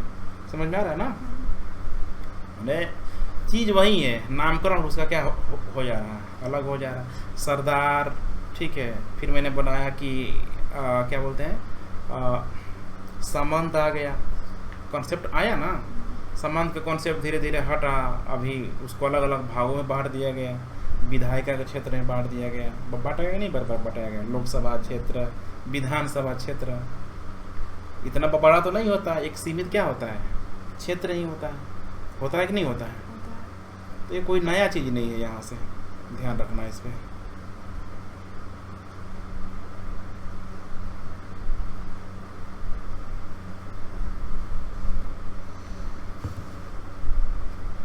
कह रहा है कि सरदार एक शक्तिशाली व्यक्ति होता है जिसका पद क्या होता है, वंशानुगत भी हो सकता है, और क्या हो सकता है, नहीं भी, कोई ज़रूरी नहीं है। उसके समर्थक उसके खानदान के लोग होते हैं। सरदार के कार्यों में विशेष अनुष्ठान का संचालन, युद्ध के समय नेतृत्व करना, विवादों को सुलझाने में मध्यस्थता की भूमिका निभाना क्या है, शामिल है। इसका शानदार रूप हमें कहाँ मिल रहा था, वैदिक काल के अंतर्गत। कौन से काल में, ऋग वैदिक काल में यही तो होता था। क्या होता था, सरदार। समझ में आ रहा है। और ठीक वही चीज़ नीचे संगम युग में फिर क्या आ गया, सरदार आ गया। वो अपने अधीन लोगों से भेंट लेता है। क्या लेता है, भेंट और कर में अंतर है कि नहीं है? क्या अंतर है? भेंट में लोग अपने खुशी से देते थे, उपहार, ठीक है। इसमें कोई बाध्यता क्या है, नहीं है, लेकिन इसमें बाध्यता है, देना पड़ेगा, देना ही पड़ेगा इसमें। ठीक है। और अपने समर्थकों में उस भेंट का वितरण करता है। तो ऋग वैदिक काल में जो सरदार होता था, कबीलाई का सरदार, क्या लेता था वो, बलि नामक क्या लेता था, कर लेता था, ठीक है, बलि नामक, ठीक है। जो कर था कैसा था, स्वेच्छापूर्वक था। तो इसीलिए स्वेच्छापूर्वक जब बोला जाता है तो कर को हटा दिया जाता है। समझ में आ रहा है कि नहीं आ रहा। उत्तर वैदिक काल में यही बलि जो है इसको स्पष्ट रूप से क्या बना दिया गया, कर बना दिया। उत्तर वैदिक काल तक आते जाते। सरदारी में सामान्यतः कोई अस्थायी सेना या अधिकारी क्या होते हैं, नहीं होते हैं। सरदारी में सामान्यतः कोई अस्थायी सेना नहीं, कोई अधिकारी क्या होता है, नहीं होता है। सिर्फ और सिर्फ कौन होता है, सरदारी प्रमुख होता है। तो दोनों ही एक दूसरे के बहुत क्लोज शब्द है, कोई नया चीज़ नहीं है। अब उत्तर भारत से निकल के हम कहाँ आ गए हैं, नीचे दक्षिण भारत में आ गए हैं। कह रहा है कि हमें इन राज्यों के बारे में विभिन्न प्रकार के स्रोतों की जानकारी मिलती है। उदाहरण के तौर पर प्राचीन तमिल संगम ग्रंथों में ऐसी कविताएं हैं जो सरदारों को विवरण देती है कि उन्होंने अपने स्रोतों का संकलन और वितरण किस प्रकार से किया। समझ में आ रहा है ना कि संगम युग, तुम लोगों को पता है कि जो भी प्राचीन तमिल संगम ग्रंथ में जो बहुत, ठीक है, संगम हुआ था ना, चेर चोल पांड्याओं का जो एक जगह जो संगम हुआ था, इसमें ऋषि मुनि लोग क्या हुए थे, आए हुए थे इसमें, ठीक है। कुछ साहित्यों की क्या हुई, रचना भी हुई, व्याकरण की भी इसमें रचना हुई। याद आ रहा कि नहीं आ रहा, तोलकापियम वगैरह कुछ याद आ रहा है, ठीक है। तो सब यहीं पे रचना किया गया। कई सरदार और राजा लंबी दूरी के व्यापार द्वारा राजस्व क्या करते थे, जुटाते थे। इनके मध्य और पश्चिम भारत के क्षेत्रों पर शासन करने वाले कौन थे इस समय, सातवाहन। आगे कि नहीं आ गए, तो सातवाहन लोग कब आते हैं, मौर्य काल में, मौर्योत्तर काल में, मौर्योत्तर काल में। समझ में आया। मौर्यों के जन्म भूमि पे ही, ठीक है, किसका जन्म हो गया, सातवाहनों का क्या हो गया, जन्म हो गया। इसका संस्थापक कौन था, सिमुक। कौन था, सिमुक। समझ में आया कि नहीं आया, याद आ रहा है कुछ, इसका नाम नहीं, ठीक है, सिमुक, ठीक है। और उपमहाद्वीप के पश्चिमोत्तर और पश्चिम में शासन करने वाले मध्य एशियाई के मूल शक शामिल थे। उनके सामाजिक उद्गम के बारे में अधिक जानकारी तो नहीं है, लेकिन जैसा कि हम सातवाहन शासकों के बारे में अध्याय 3 में पढ़ेंगे कि एक बार सत्ता में आने के बाद उन्होंने ऊंचे सामाजिक अस्तित्व का दावा कई प्रकार से क्या किया, कर लिया। समझ में आया। उनके सामाजिक उद्गमों के बारे में जानकारी तो नहीं है, किनके बारे में, ठीक है, जो हाँ सातवाहन है, लेकिन जैसा कि हम सातवाहन शासकों के बारे में अध्ययन 3 में पढ़ेंगे आगे चल के कि एक बार में सत्ता आने के बाद उन्होंने ऊंचे सामाजिक अस्तित्व का दावा कई प्रकार से क्या किया, करना शुरू कर दिया कि ऊंचे हम हैं, और रहते भी हैं, ऐसा नहीं है, ठीक है।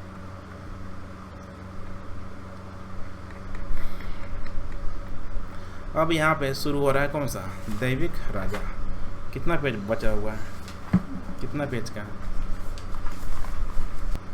कह रहा है कि राजाओं के लिए उच्च शिक्षा प्राप्त करने का एक साधन भिन्न भिन्न देवी देवताओं के साथ क्या था, जुड़ना था।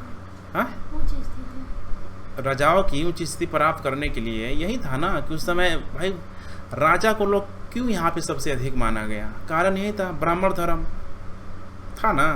मध्य एशिया से लेके पश्चिमोत्तर भारत तक शासन करने वाले कुषाण शासकों ने, मध्य एशिया से कौन है, मध्य एशिया ऊपर एक नहीं है, कजाकिस्तान वाला है ना, पश्चिमोत्तर भारत तक शासन करने वाले, पश्चिमोत्तर भारत मतलब राजस्थान है कि नहीं आएगा सब, हाँ पंजाब सब।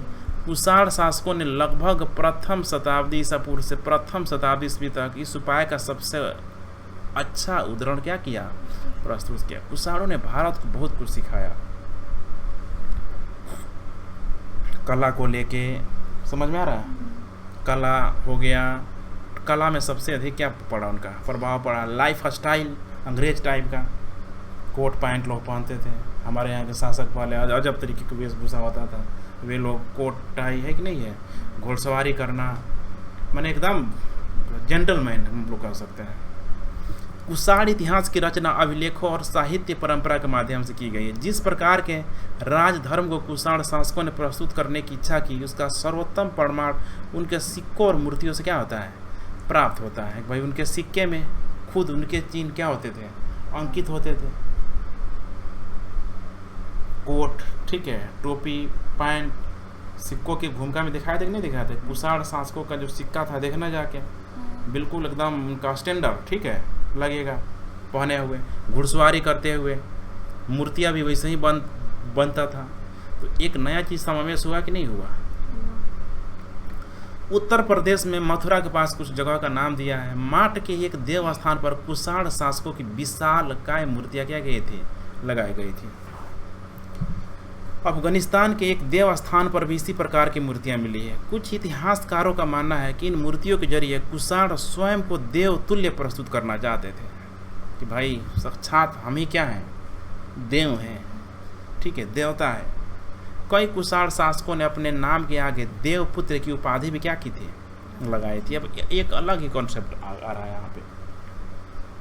संभवतः वे चीनी शासकों से प्रेरित हुए होंगे जो स्वयं को स्वर्ग पुत्र कहते थे, ठीक है। चौथी शताब्दी ईसा में, अब चौथी शताब्दी में क्या आ गया, ईस्वी आ गया, ठीक है, ये सब पढ़ लेना, ठीक है। पांडे सरदार सेनगुप्त वन की यात्रा है यहाँ पे, देखा तमिल महासागर क्या है, शिल्पकादिरम, शिल्पकादिरम याद आ रहा है ना, वही जो कन्ना और क्या थी, कन्नगी की जो प्रेम कथा था, इसी शिल्पकादिरम में दिया गया था, ठीक है। तो कुछ और भी चीज़ है यहाँ पे। अब इसके बाद से मौर्योत्तर काल कंप्लीट हो गया।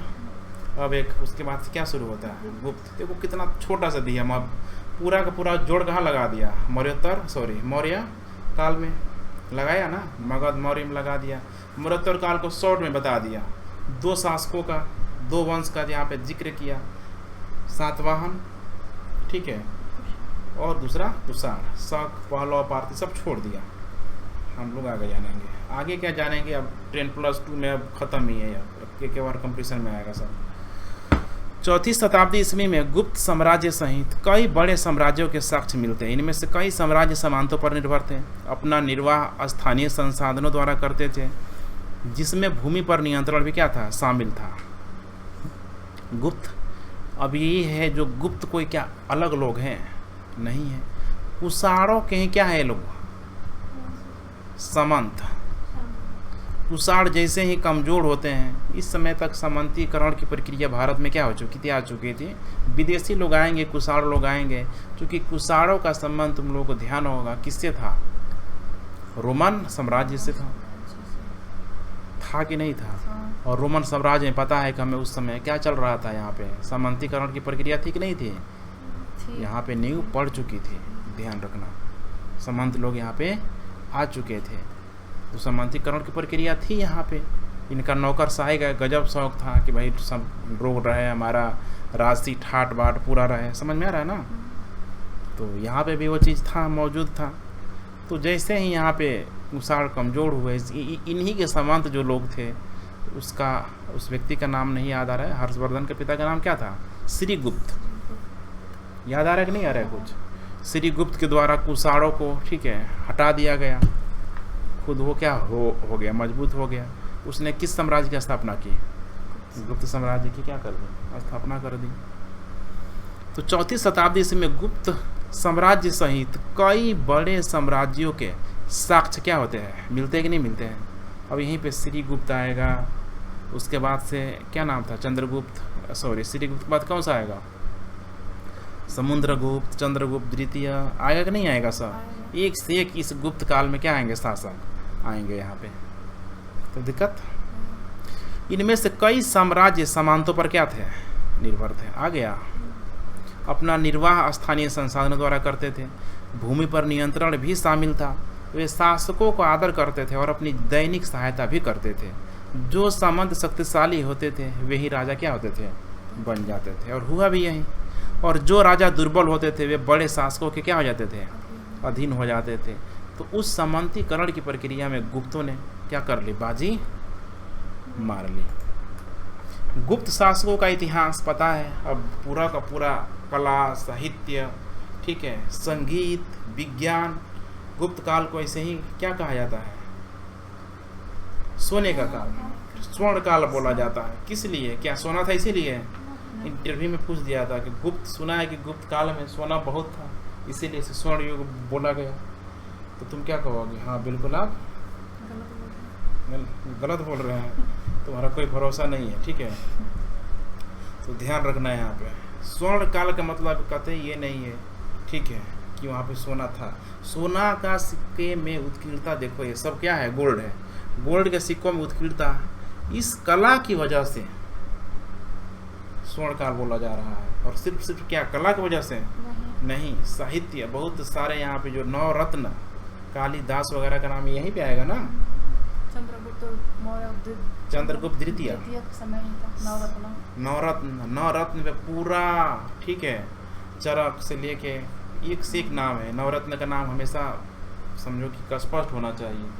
कितने बार बीपीएससी में पूछ देता है कि कौन चंद्रगुप्त द्वितीय के, ठीक है, नवरत्न नहीं था। समझ में आया कि नहीं आया?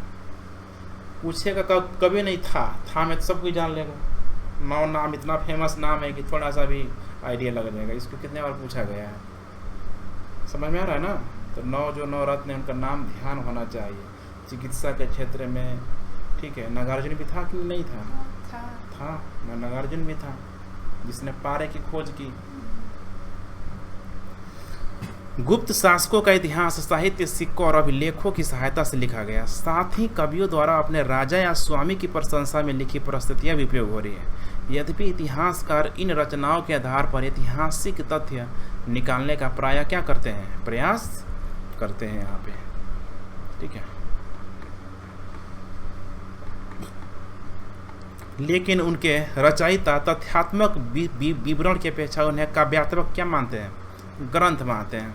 उदाहरण के तौर पर इलाहाबाद स्तंभ अभिलेख नाम से प्रसिद्ध प्रयाग प्रशस्ति की रचना किसने कराया था, हरिसेन।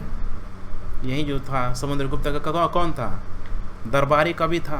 दरबारी कवि के साथ था ना हरिसेन, दरबारी कवि था, ठीक है, साथ में कई पद भी लिया हुआ था।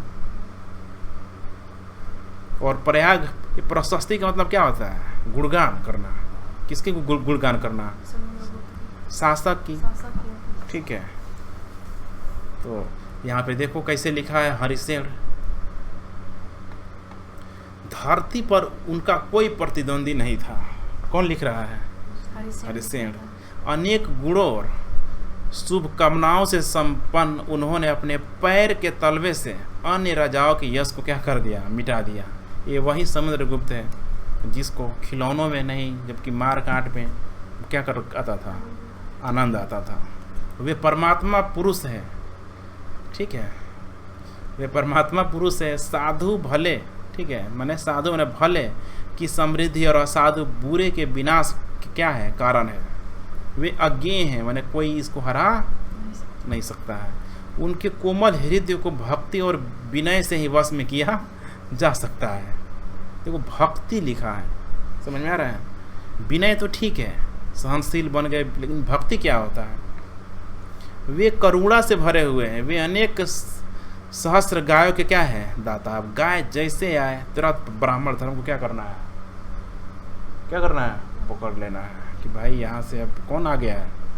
ब्राह्मण धर्म आ गया है। यहीं से मंदिर भी मैंने बताया था कि स्पष्ट तरीके से हमारे भारतीय समाज में क्या होने लगता है, दिखाई देने लगता है। देवता तो पहले भी थे, गुप्त काल से त्रिदेव की अवधारणा आ जाती है, ब्रह्मा विष्णु महेश, ठीक है, नयनार अलवार सब आ जाते हैं, समझ में आया। उनके मस्तिष्क की दीक्षा दीन दुखियों, वीर हरणियों और पीड़िता के उद्धार के लिए की गई है। वे मानवता के लिए दिव्यमान उदारता की प्रतिमूर्ति है। वे देवताओं में कुबेर है ही नहीं है, कुबेर माने जिसके पास धन है ना, सबसे अमीर माना जाता है। वरुण समुद्र देव, वरुण का मतलब क्या होता है? समुद्र देव, ध्यान रखना कितने बार आता है। इंद्र वर्षा के देवता, और यम माने मृत्यु देवता के क्या है? तुल्य है। माने देखो ये होता है, पर क्या करना? गुणगान करना, प्रशंसा करना। समझ में आया कि नहीं आया? तो यही है कौन सा? समुद्र गुप्त। देखो इसका गर्दन क्या है? नहीं है।